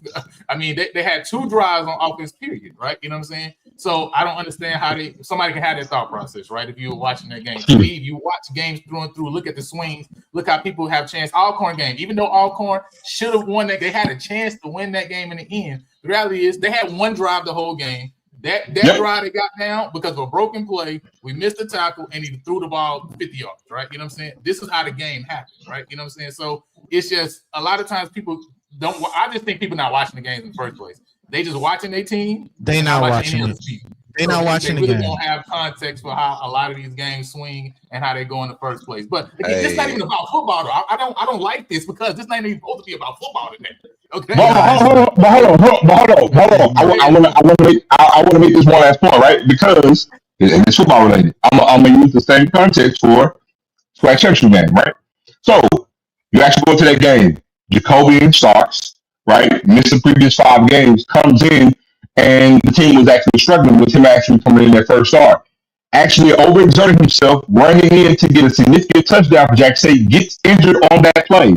Broke his foot again, right?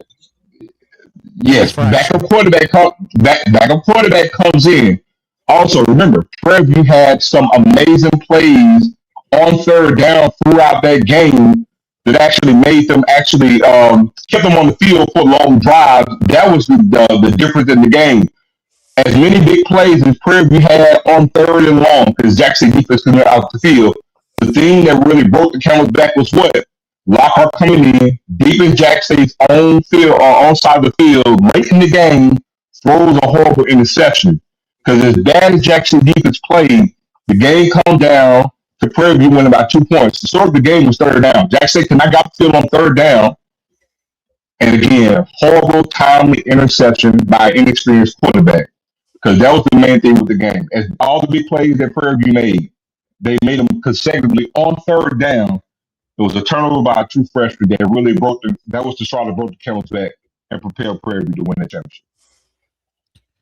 Yeah, all of that is filibuster, Lionel. Context is everything. Context is everything.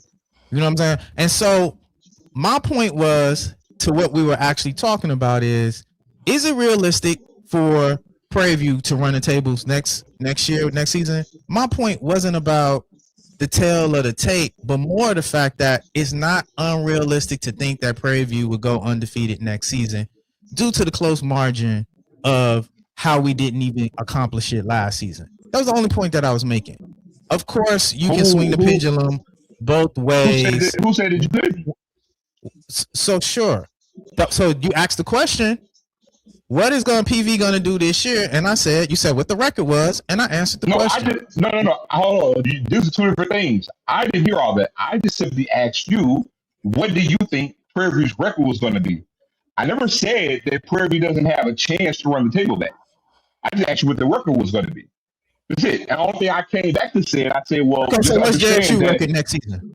So same answer, same question. I would say I have us until we beat Grambling at home. I got us losing to Grambling in the home. I got us going 10-1. But let me also get a caveat. Jackson State, just like last year for Prairie View, I think Jackson State's going to have a great year regardless because of the schedule. Just like last year when you guys said, oh, it's always hate. I was like, no, Prairie View had an easier, tougher slate last year. Right? And let me just say this too, since I'm on the screen. saying that you have an easy schedule is not trying to give you a black eye or feel like that you won't have any challenges during the season. Because mind you, we say easier schedule based off what? The previous year, right? You're still going to have the teams that we're all thinking about that's going to have a good record and they can actually end up being tough games. So as it stands right now, look, I'm on record. Everybody knows I'm not a fan of Jack State's schedule, but Jack State has an easier pathway to get there. We have, in my estimation, 3 tough games this season. That's going to pretty much pinpoint what we do for the season. Alabama State, obviously, Grambling on the road, and FAMU. Those are the games to me that Jax has to win. And so again, even if they were to lose those games, that's 8-3. Which, yeah, we'll fall short of what we need to do for the season, but that's still an 8-3 record. But again, those 3 games to me dictate what's going to happen for Jack State. But to answer your question, because that's another thing that's bothering me, we don't have 12 games, we have an 11-game schedule. I got us going 10-1. I mean, we have Edward Waters, Tuskegee. I mean, those are given, right? You have Southern as a non-conference game. I'm sorry. No, Southern is a conference game. It's conference game. Tennessee State to start the season. And you got Edward Waters and Tuskegee. I mean, those are gimme in my book, right? Now, granted, Tennessee State, first game of the season, as we all know, we don't have preseason, so first games are kind of a wash in some instances, right? Because a lot of funky stuff can happen due to you not having any preseason games. But outside of that, we should win that game. But outside of that, you get in the conference slate, then you look, we have Southern at home. We got Alcorn on the road, which that's the game pretty much we own them there, right? And that's a rivalry game. But again, Grambling in the hole, until we beat them there, I'm on record saying that I'm going to pick Grambling to win until we beat them there again. Outside of that, we got FAMU at home. That's going to be a tough game. And then Alabama State and Montgomery, which we typically do well there. And I'm picking us to win that game for obvious reasons because Body hasn't done it. Body has never beaten Jackson State. And their coach has only done it against TC in year 1 in the game that came down to the last position as well. So until Andrew Body beat Jackson State, I got us winning that game. But it's going to be a tough game nonetheless. Now a game that came down to a last possession. Now that matters when we're talking about J State. Go ahead, man. Go ahead. No, I said they won on the last possession. I didn't say it came down to that. I'm saying when Alabama State beat Jackson State. Right. Yeah. Listen. 3 teams, in my opinion, got a chance to go undefeated in the SWAC, and we already know all 3 of the teams. So it doesn't. I mean, that goes without saying. Like, is Jackson is fam? I mean, is Jackson is Alabama State is Purdue, right? That is what it is. Any one of those teams not winning at least 7 games of conference already is not a good season. Period for either one of those teams, because each of those teams got championship aspirations. They should, right? As Zoe stated, right, and we've talked about in this show many times. Alabama State hadn't got over the hump, right? You know what I'm saying? They hate Wednesday, right? They hate hump day because they can't get over the hump. So at the end of the day, they just had to do it, though. You know what I'm saying? And so until they do it, it just is what it is, man. But hey, I'm excited about the season, though. I think the level all around though has actually gotten better, though. I think there's going to be a lot more games that are a lot tighter, a lot later this year, though, right? I know, people talk about Prairie View running away with the West, and of course, I definitely want us to, right? But I think Alcorn is solid. I think Grambling got better, right? You know what I'm saying? I think those going to be good games. Same thing in the East, right? I think FAM is solid. Down with them, put me other teams, right? And I expect Alabama A&M to be better this year, right? Because Sam Shade in year 2 has shown over the years that he can be better, right? Now, his defense was really bad, right? You know what I'm saying? So they got to take a big jump. But I think across the board, right, they're going to be teams that play a lot closer games that I think, you know what I'm saying, later into the season. I don't think you're going to see like Alabama State blowing out A&M like they did last year, right? You know what I'm saying? I think games are not going to be like they were, right? But I still give those teams a nod. So, but the good thing is we're only a few weeks away, man. So like it's almost time for us to not to have to talk no more. We actually get a chance to see 2 Saturdays left. And say it again, Doc. We got 2 Saturdays left before the season starts. Oh yeah, we got. Oh, you still on here, Doc? What up, almost time, and honestly, I'm really excited about basically every program in SWAC this. I guess because this year I've done even more diving into every program. I'm super excited because I'm so interested in so many different players, right? Seeing what guys do at different schools. Like I'm super excited this year to really see everybody and see how things go. The questions I have for different programs, see how they answer them. So I'm super excited. Obviously, we all know how it's going to end, we all know how it's gonna end. But I'm just excited about the process, right? That's all I'm trying to say. Well, I'm excited about the process, Doc Zoe. You know what I mean? So, what y'all got, man? I actually think that this season will be a lot better than last season as a whole for the conference.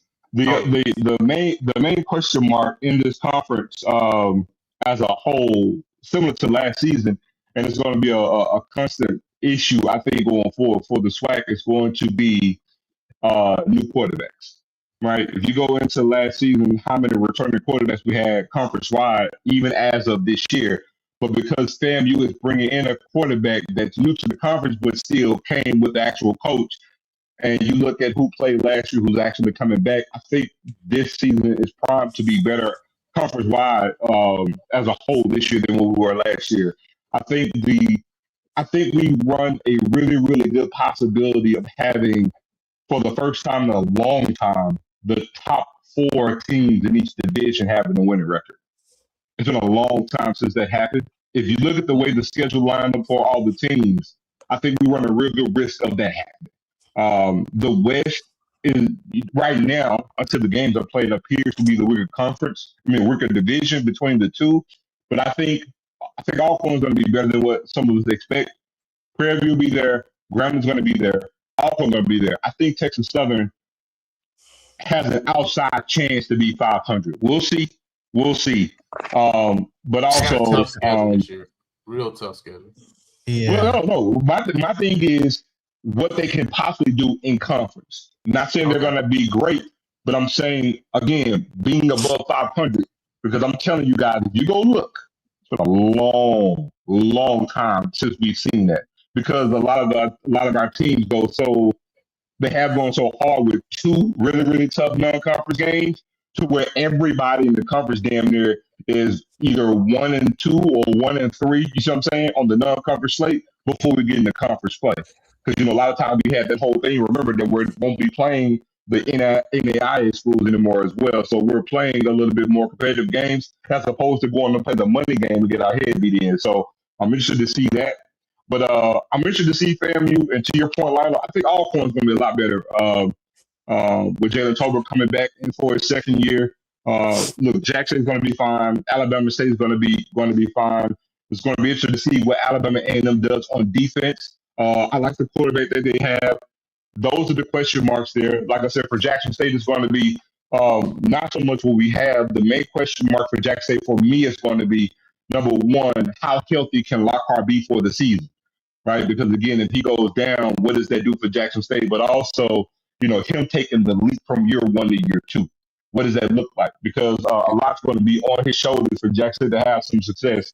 The defense, the question is going to be Lockhart taking the step up in year 2, but also what type of pass rush would Jackson actually have on this year's defense? With the replacement of Ivory. Zoe, we did get some players back because of that TRO that came about this week from the judge.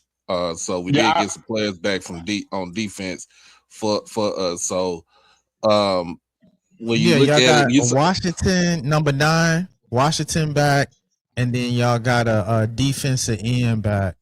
We got top. I think we got more than that. We got more than that back. But even with the players we got back on defense, Jackson State main issue on defense last year was pass rush. We dropped Ivory a lot of coverage. The main thing was being able to generate pressure without blitzing. So again, this is a whole different team, different defense to see what we can do with having a good pass rusher. For this particular team. Also, you look at Southern, right? The go-go offense. It's an exciting offense to watch. I'm biased. I like it. But again, what does that look like for them in year 1 under Marshall Falk, right? There's some question marks there. You look at Grambling, you know what I'm saying? In year 3 under their coach, you know what I'm saying? What does that look like now? Because you should see some continuity with them winning last year. What does that look like? So, but I mentioned Alabama A&M. Do they have defense? Valley has a damn good quarterback. Valley has talent. Dang good quarterback. And they have talent. Look at the play. I'm for everybody. Look at some players that they have lead that team last season and where they went. I'm telling you, they have players, but again, can they put it together, And can they have some type of success? So they have a good staff. Now it's just to see what they can do with the talent that they have, and not finish dead last in conference. Yeah. And Bethune-Cookman, they lost a lot on offense. How they're going to replace the players that they have. So those are some question marks we have to see. I'm gonna tell you, I really think this is the thing, right? You kind of mentioned it.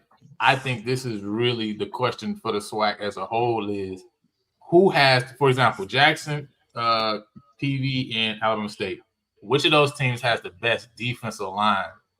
I think like the answer to that question. I'm not asking like for an answer. I'm saying whatever team shows that throughout the year, especially in terms of pass rush, because Alabama State also struggled last year pass rush wise, and PV also didn't have a guy who can go get you, right? You know what I'm saying? And so if one of those teams is able to answer that with one or maybe two guys that can combine for some solid numbers there, that team kind of almost shoots up to kind of the top of the rankings in my mind, right? Because defensively, that's going to change a lot on the back end for every team, right? You know what I'm saying? So I think defense, and to me, it's the same with FAM. FAM is going to be young defensive line wise. Alabama A&M couldn't stop the run last year, right? What does their D-line look like this year, right? Their D-line is light. Their D-line play is like, that is going to answer to me a lot of questions, you know what I'm saying, early on. Yeah, I agree, Lionel. I was going to say not pass rush, but rushing game. Like, that was the real tell of the tape, even though I agree with your point. But the tell of the tape was Alabama State, horrible run stop. And when you saw the SWAC championship, Jackson State could not stop PV running as well as much as, Cam Peters running the ball. They had no answer for that. And so when you talk about run stop is the most critical piece. I will do a shameless plug. I'm happy to see number 9 Washington get back because he was definitely the one we was torching in the SWAC championship. So I hope he's in the rotation and I hope he's playing if we actually play Jackson State. But I don't even know if Jackson State will even get the opportunity to play Prairie View. But if they do, you're actually wrong. Number nine was definitely getting torched in that SWAC championship. He's the one that got trucked over by a number 8, our tight end. Number 9. Go back and look when number 8, when Trayvon Jones caught the ball on the screen and trucked over the player. That was number 9. That was Washington. Also, go back and look at Bingham. When Bingham broke free. And that through the hole, number 9 thought he was about to come through there, and Bingham is our smaller back, and Bingham trucked number 9 over. I just look. Lionel's more. You go on Lionel when you go on Lionel show. He's gonna do all the prognosticating. When we on here, we talk like fan. We come in with the fans. I'm not here to be objective. I'm here to talk PV-ish. And I'm telling you, y'all ain't got nothing for PV. Jackson State ain't got nothing for us. That's what's coming.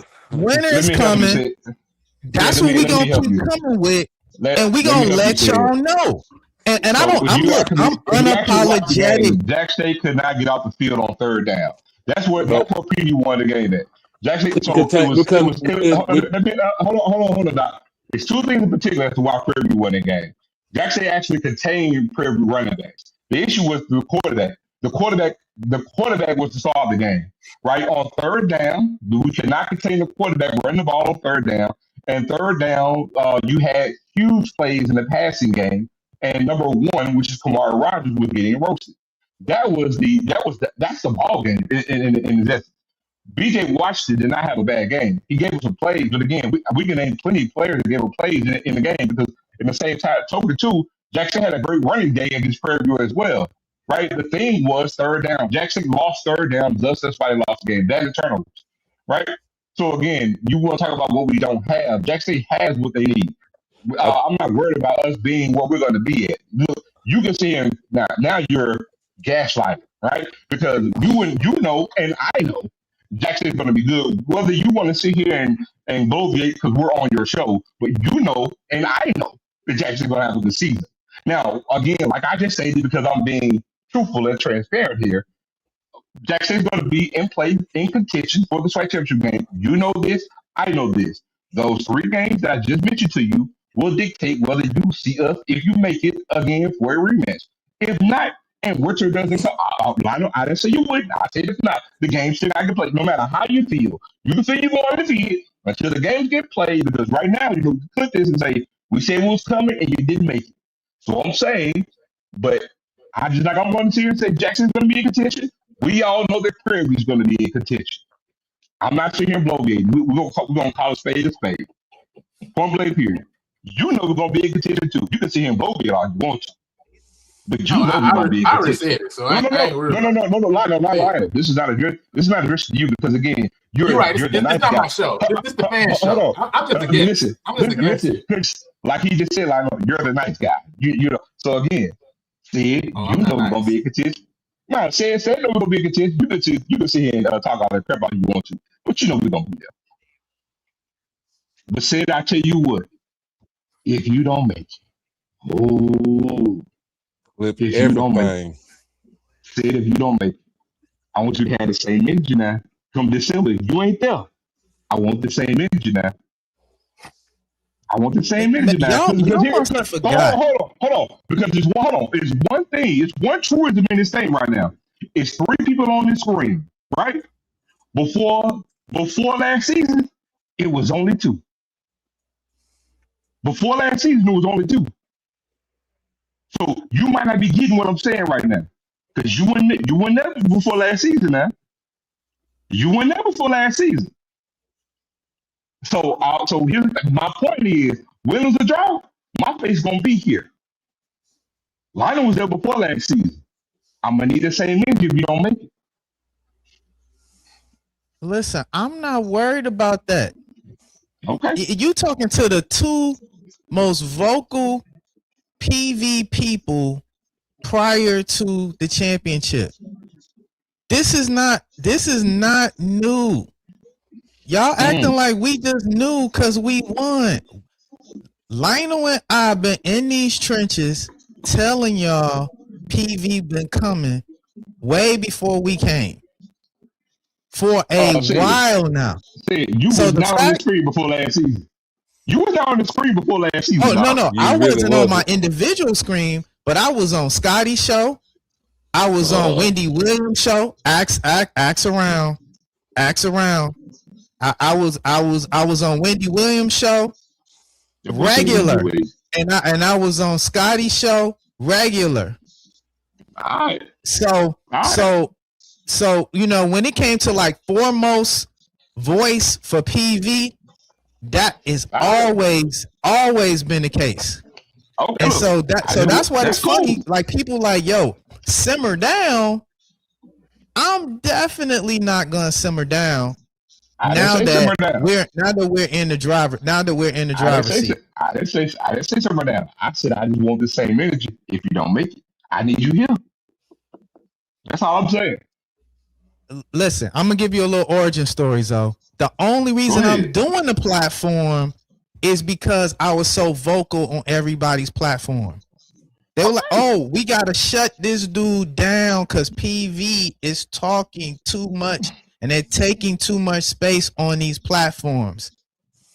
That I never had the desire to do a platform. I'm only here because we wore out our welcome in other people's spaces and other people's platforms. So any logical person do, you create your own platform in order to keep your voice and in order to keep your performance, going forth.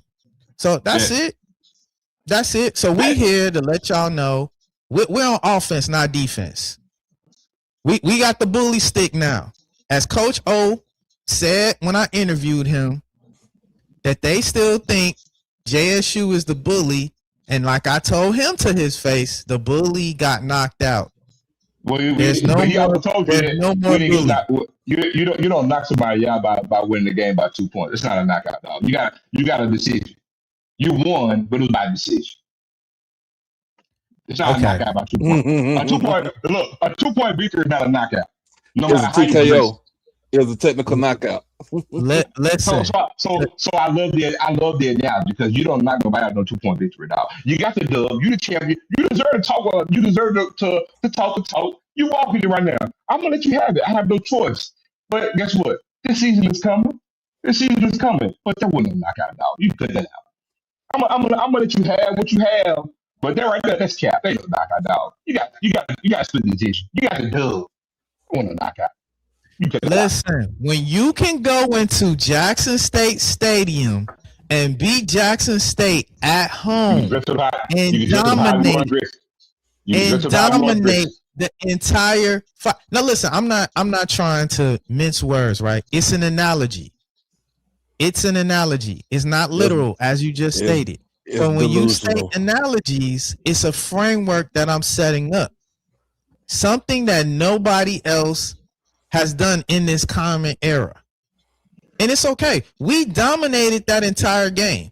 That score, the score does not predict the pacing, the control, and the entire placement of how the game ran. So now we're being a little bit willfully ignorant to the fact of how that game was being played out. At no point did Jackson State even control the flow of that game. You know why? Because again, I like how you said it. I can speak to how well Prairie View played, but I can also say again, the starting quarterback who just so happened to come back after 6 weeks got injured in the first quarter. So we're not going to talk about like how you won the game playing against a backup quarterback as a true freshman, right? No, that backup quarterback played half the season for y'all. First of all, so let's not act like y'all dusted off some freshmen off the back pew and brought him to the forefront. Let's start that first off. No matter how you second of all, Lionel, let me just say this. I'm not minimizing Prairie View winning the game. Let me make this clear. We're not minimizing Prairie View winning the game or how they won it. This is speaking solely to you saying you knocked out an opponent. You won by 2 points against a backup quarterback, which will have to be a true freshman. So again, you won the game. You deserve to talk the talk that you're talking. The floor is yours. You rightfully earned the championship on the road against Jackson State. I'm not taking nothing away from Prairie View. Let me make myself clear. So if anyone wants to clip this, you earned the game. You earned the right to win the game, and you won the game. You are the defending SWAC champions, rightfully so, well deserved to Prairie View to come into the vet and win the game against Jackson University. I'm speaking only on the fact of the verbiage that you used about you knocking out. I didn't say you did dominate, but I said that you won by 2 points against a backup quarterback, which just so happened to be a true freshman. So again, you can say you dominated, but it also speaks to the fact that a backup true freshman quarterback did enough in the game to lose a championship game in his first appearance by 2 points. So again, yes, you dominated clearly on third down. I can tell you the game forwards and backwards. But it was not a knockout to win by 2 points. I don't care how it played out or how it was. A knockout would be you did what you did against Jackson State. You did what you did on third down. You outgained like you outgained, then you should have won by 21 points. That's a knockout. Not by 2 points, period. Listen, I respect that's your position and how you see it. My analogy, I believe, still stands. At the end of the day, y'all play with that freshman quarterback half the season. Now that he lost, it's a freshman quarterback. We can't have it both ways. And I'm here to say the only reason the game I'm here to say the only reason the game is close is the fact that Lockhart came in. If your boy would have played that entire game healthy, you would have saw a different outcome. I disagree. A different outcome. Morgan played the whole game, Jackson wins the game. And this is the same. Yeah, no, we would have won that game, but we can do the woulda, coulda, shoulda game. So I don't want to go down that rabbit hole too deep. The point I'm making is the freshman is actually who came in and actually, because we hadn't game planned, because we hadn't prepared, set the game up for a different scenario. Same thing for Alabama State. We were dog walking Alabama State till we put Andrew Body out the game. And that changed the dynamic of the game. No. That changed the whole dynamic of the game. And this is something that people don't want to mention. Same thing, Celebration Bowl. If we wouldn't have hurt the quarterback that started the game and put him out the game, you would have had a different outcome in the game. But you had the guy off the bench come in the game and actually win the game for the team. So this was a common theme for us. We were overperforming with starting quarterbacks as we evaluated and actually game plan and prep for them. And then when another quarterback came in, our adjustments actually showed some signs of vulnerability as the game went forth. And that's what happened. Alabama State, Jackson State, and South Carolina State. So are you saying the guy that's on the graphic that winter is coming doesn't know how to coach against backups? He has his team ill prepared to play against backups? Is that what you're saying? God. Oh my God. Boy, now you said I was gaslighting. That was an attempt to gaslight from the top rope. That was an attempt to gaslight from the top rope. We don't even want to talk about coaching. We both know that the best coach in the SWAC is Coach Tremaine Jackson. We ain't even got to play with that one. We ain't even got to play with that one. We know that TC don't even pales in comparison when it comes to Coach TJ. Hold on now. You delusional. You delusional. Y'all not even in consensus with. I already know the inner grumblings with Jackson State fans. Half of y'all are still with TC and half of y'all are out the boat already. So we're not going to even talk about coaches because we know the rumors and the grumblings that's going on within Jackson State already. So y'all can miss me with the whole coaching scenario. How many national championships do your coach have? None. How many TC got? One. Okay then. Okay, and how many did it take TC to get that one? See, we can play the tennis game all the time. We can play that. It took him 3 chances to get that one. So I'm not trying to hear three. Why you said 3 chances? Because you it took Jackson State when he was. Oh, no, it took TC 2. It took TC 2. Cool. I'll give y'all 2. It took the team 3, but it took TC 2. Cool. Okay. So I'm not trying to hear from Jackson State nothing about hold on. Coach Jack not winning the national. So that means so according to you, then DC is ultra critical. So that means if you say winter is coming, there is no freeze if your coach don't win the Celebration Bowl this year. Listen, we're winning. According to your claim, if your coach don't win the Celebration Bowl this year, so you say he's the best, then he's on a 3-year curve behind TC. Then if that's the case, so your coach has to win the Celebration Bowl this year. We're not shying away from that. It's a bad year if we don't win the Celebration Bowl. So our standard at PV is the Celebration Bowl. Our standard isn't Edward Waters. Our standard isn't Bethune-Cookman. Our standard is the Celebration Bowl. The Celebration Bowl is not your standard. Celebration Bowl is not your standard. That's cap. You can't have a standard if you've never done it. So No. That's incorrect, though. That's incorrect, though. That's not how that works. That's not how that works. I'll tell you what. One of y'all in the comments, I want y'all to put the word standard. Find the definition of standard. No. He's right in Webster. That's not how this works, though.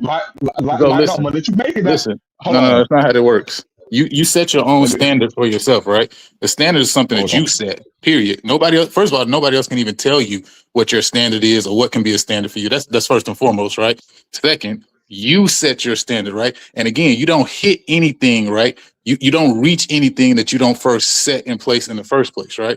So the standard has to be the standard before you reach it. You know what you just said? Lionel, let me correct you. Get what you just said, Lionel. I'm so glad you said what you just said. Get what you just said. It's a goal. And it's not a standard till you do it. At that point, it's a goal. No. That's incorrect. No, that's incorrect, though. That's not how that works. Yeah. So we want to play Dr. Seuss games, right? I'm not here to mince over words at standard, expectation, goals. The point is the point of how we're using the word, the context of how we're using it. We're not fighting for the word. We're fighting for the context of how we're using it. That's how language works and communication works. So at the end of the day, this has been our expectation. This has been our goal. I'm not here to, because that's going to take us down a rabbit hole. I'm not here to say it's an established norm. We've already said we've never won the Celebration Bowl. So there is no gotcha moment to be proven. Right? So the point is, Jackson State took them 2 tries with TC Taylor, 3 as a team. I'm not trying to hear nobody from Jackson State say nothing about a comparison to why PV hasn't won a Celebration Bowl when it took their current coach 2 times to do it, and it took the team 3 appearances before they finally won a Celebration Bowl.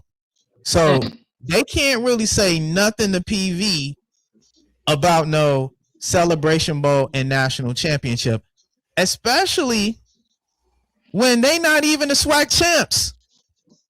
How is the team that we beat in the championship even trying to put a moral authority on going into this season? We the champs. We with the belt. Y'all are our sons. Y'all are our sons. Nah, we the rabbit with the gun. Hold on. I love when you say that. So we're Prairie Sons? For sure, in so many ways. That's what he's saying in so many ways that he that daddy. Hey, wait, hold on, Zo. Wait a minute, Zo. Before you go, Zo. So hold on. Say it. So explain to me how Jack State is Prairie Sons. I want to hear this. Oh, we your daddy for the one simple reason. We created the SWAC. We created the standard. We set this whole thing up for y'all to even come in this thing. Y'all even come in this thing. So first and foremost, hold on. I thought you asked me the question. I did. So everybody who can hear my voice, first off, you're a charter member of the conference. You didn't start the conference by yourself. There was other teams. You're a charter member of the conference. This much is true. But Jackson State and Grambling came into this conference in 1958. What year did Prairie assist in starting the SWAC? Listen, 1920. We are the last founding member of the SWAC. None of y'all was here when this shit started. Thank you. That's the point I'm making. Hold on. I love how you said that. Oh, my bad. Ryan said no cussing on this show. Hold on. I love that. So you started in 1922, I believe, correct? 1920. 1920. Yes. Thank you. 1920. Now help me with my math. Jack State and Grambling came in this conference together in 1958, right? So 1920, 1958. Okay, 38-year head start. Okay, then since Jackson State has been in the conference in 1958 as well as Grambling. Hey, Doc, you want to tell me who's number 1 and who's number 2 in SWAC championships since 1958? Grambling and Jackson State, and then a close third at Southern University. No. Hold on. Southern is tied with J State. Y'all both got 18. Got 19, sir. No, we have 19, sir. We have 19, sir. Hold on. Okay. I'll take that. I'll stand corrected. Hold on. So we have. Hold on. Stop right there, though. Because this is what you interrogated. National championship. I can dance around this all day long. Okay. Who has the most national championships? Between Jackson and Prairie View. But hold on, why are you saying that? I didn't ask that. I didn't ask that question. No. I love this. You got the right one on today. So explain to people how you have those national championships. How many of those championships did you play for? Because I know the answer. Do you? Listen, my question was who had the most national championships? How many of those championships did you play for? I got time. I answer whatever you want me to answer.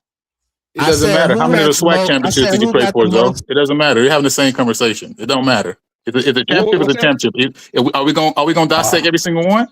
Because at the end of the day, you're going to have to count across the board. It doesn't matter. National championship is a national championship. SWAC championship is a SWAC championship. I'm not. We're talking about national championships. I said, how many national championships did you play for? How many SWAC championships did you play for?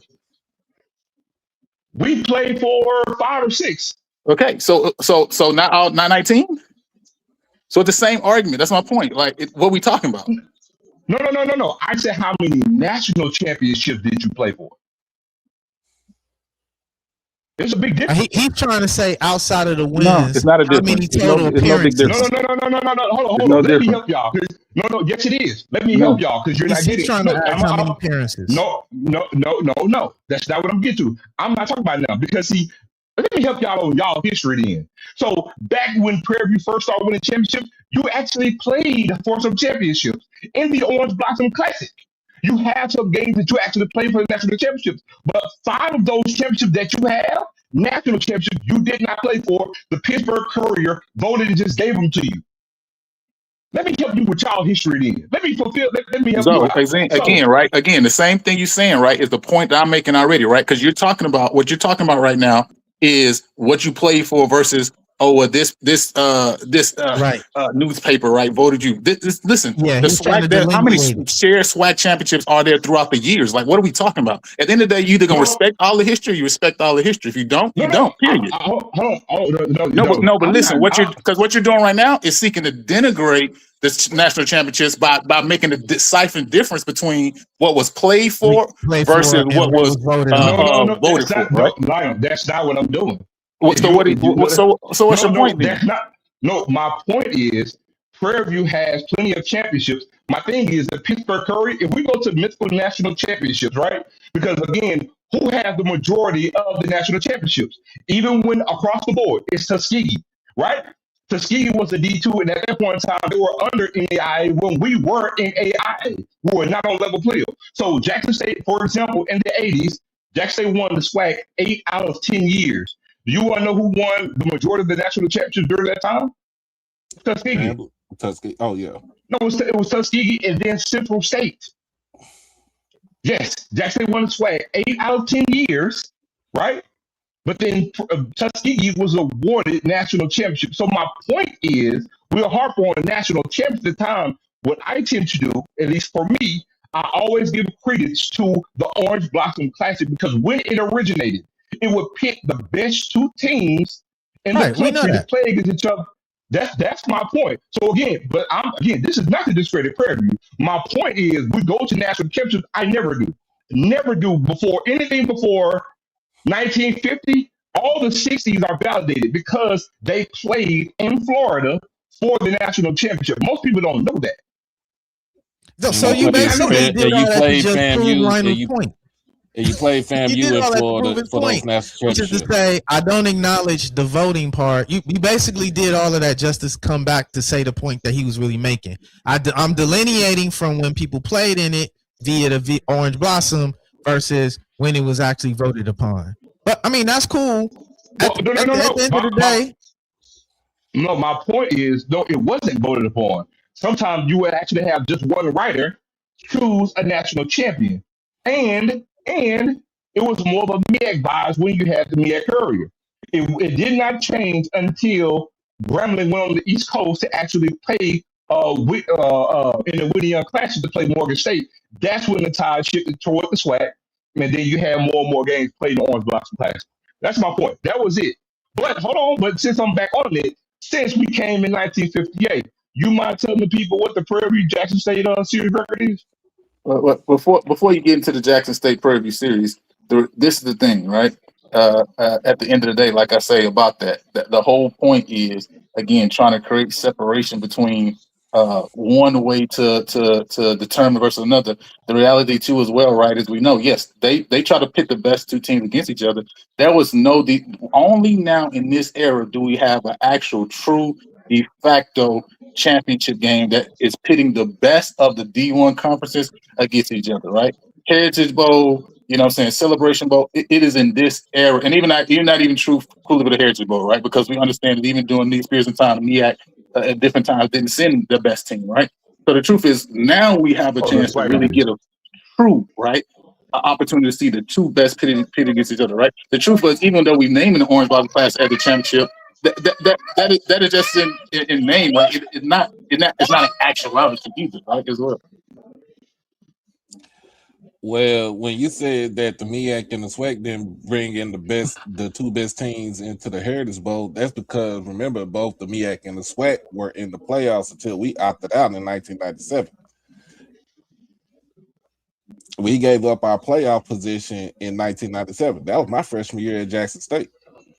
I remember the last time we played in the playoff was against Western Illinois.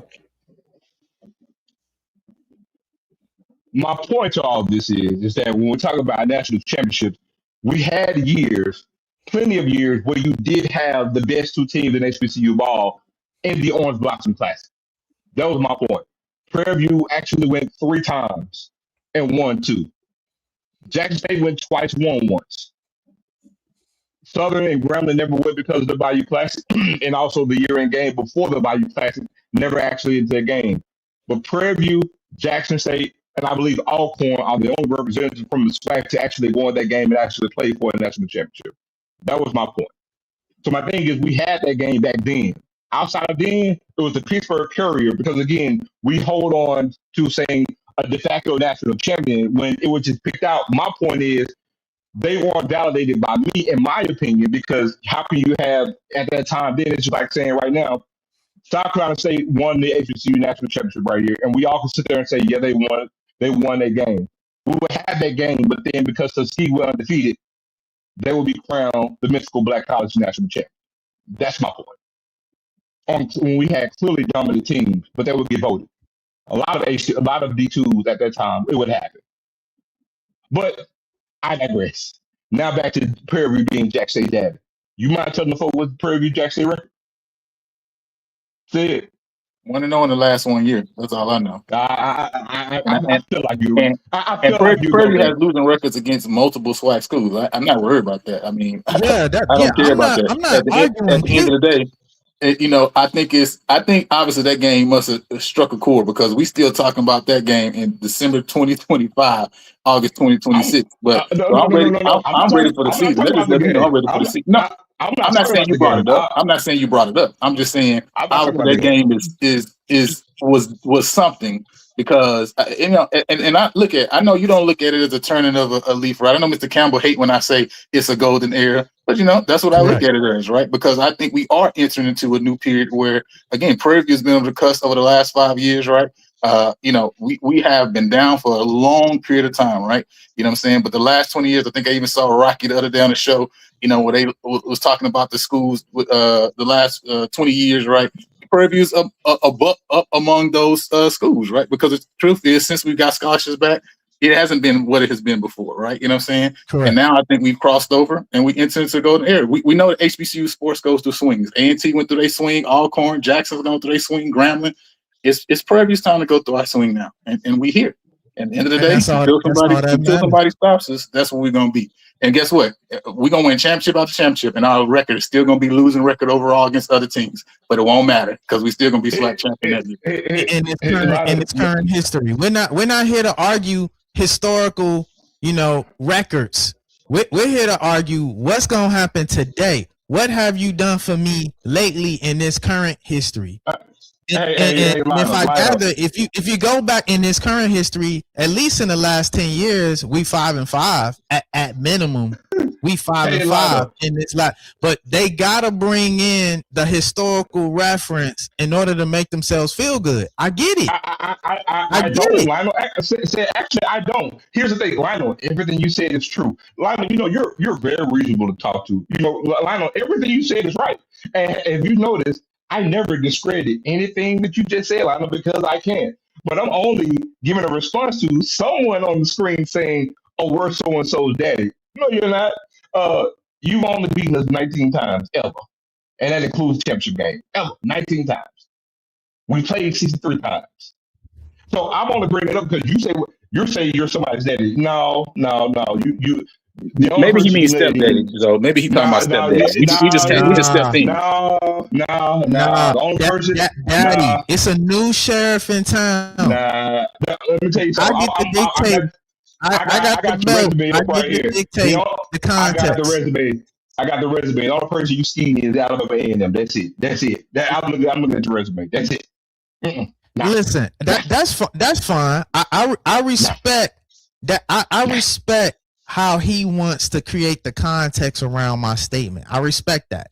My context of how I said the statement is current day. In the current day, we yo daddy, we running this. It's no ifs, ands, or buts about it. We the new sheriff in town.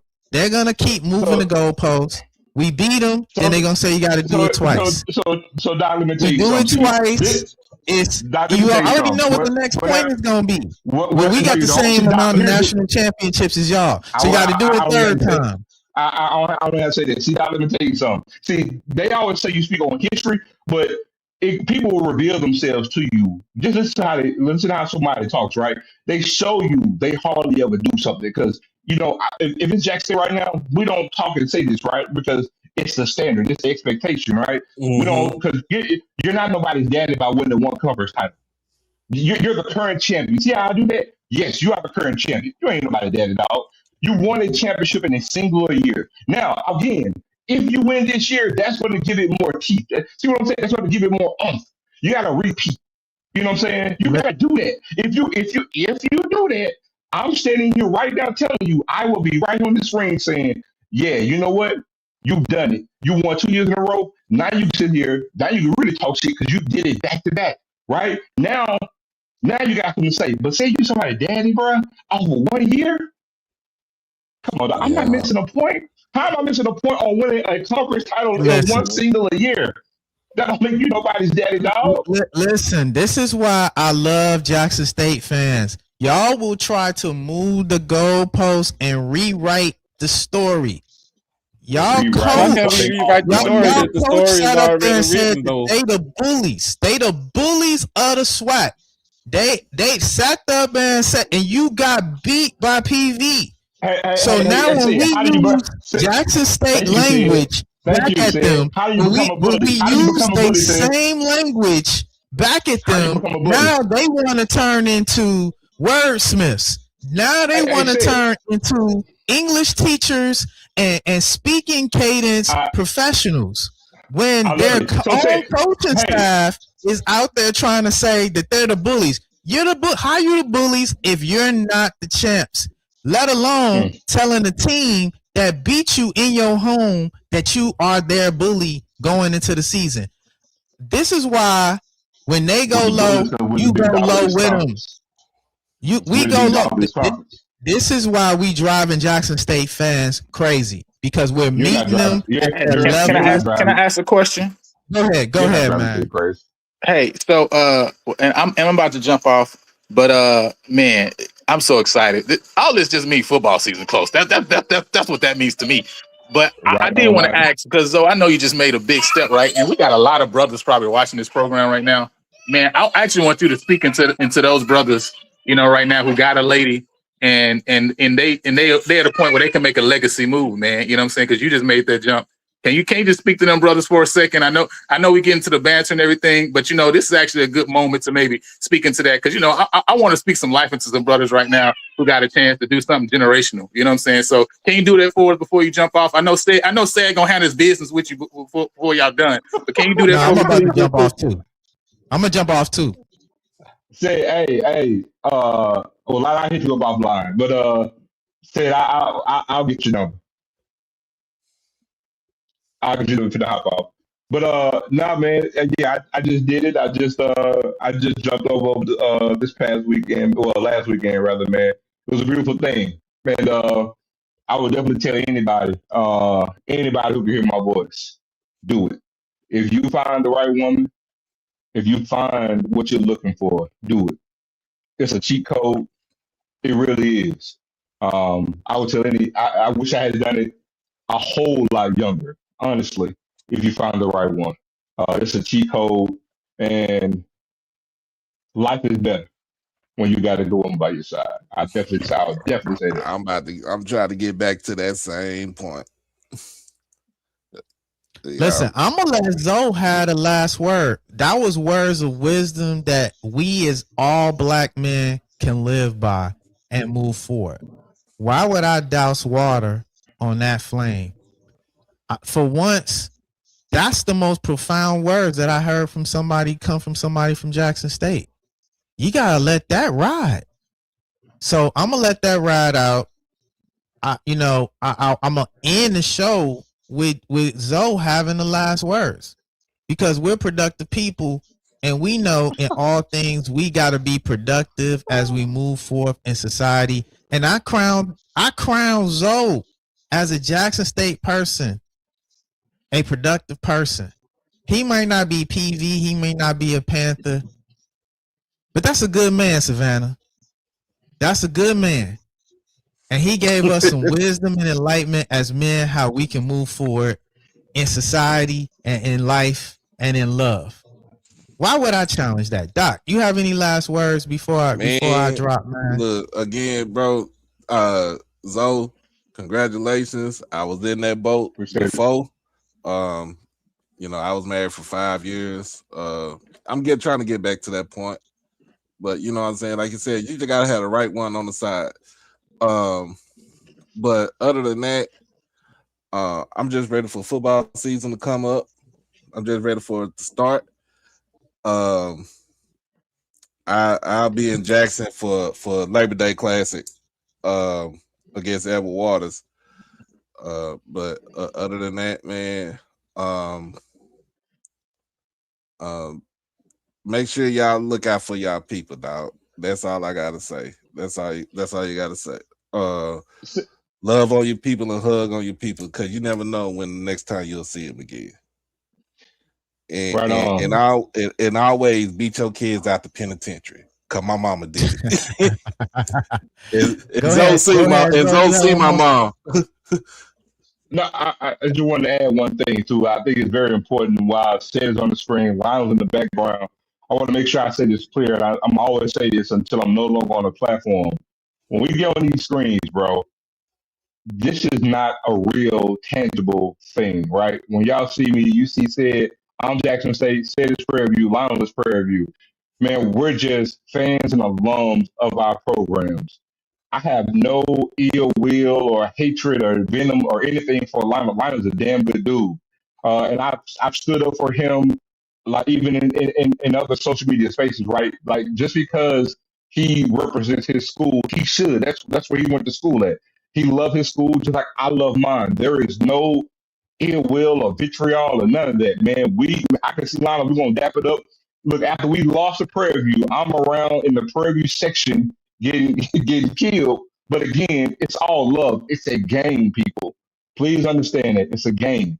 You take it anything other than that, man, you need to check yourself. So look, I haven't met Sed, but I know at some point I am. But I look, talked to Lionel plenty of time, man. Look, I'm cool as hell with BJ Jones.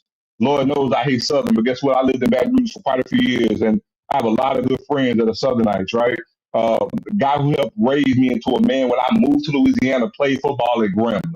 So understand, man, look, we are all black people. We all love our institutions, but it should never go beyond that. All right? Understand that we could talk shit, we could joke, I'm sorry, Lionel. We could talk crap, so we can go back and forth, but that's all it is. It's a game, people. I just want to let you guys know that it's a game. All right? And with that being said, we'll have the best words out there for you. We're never going to shy away from being confrontational about what great college football looks like.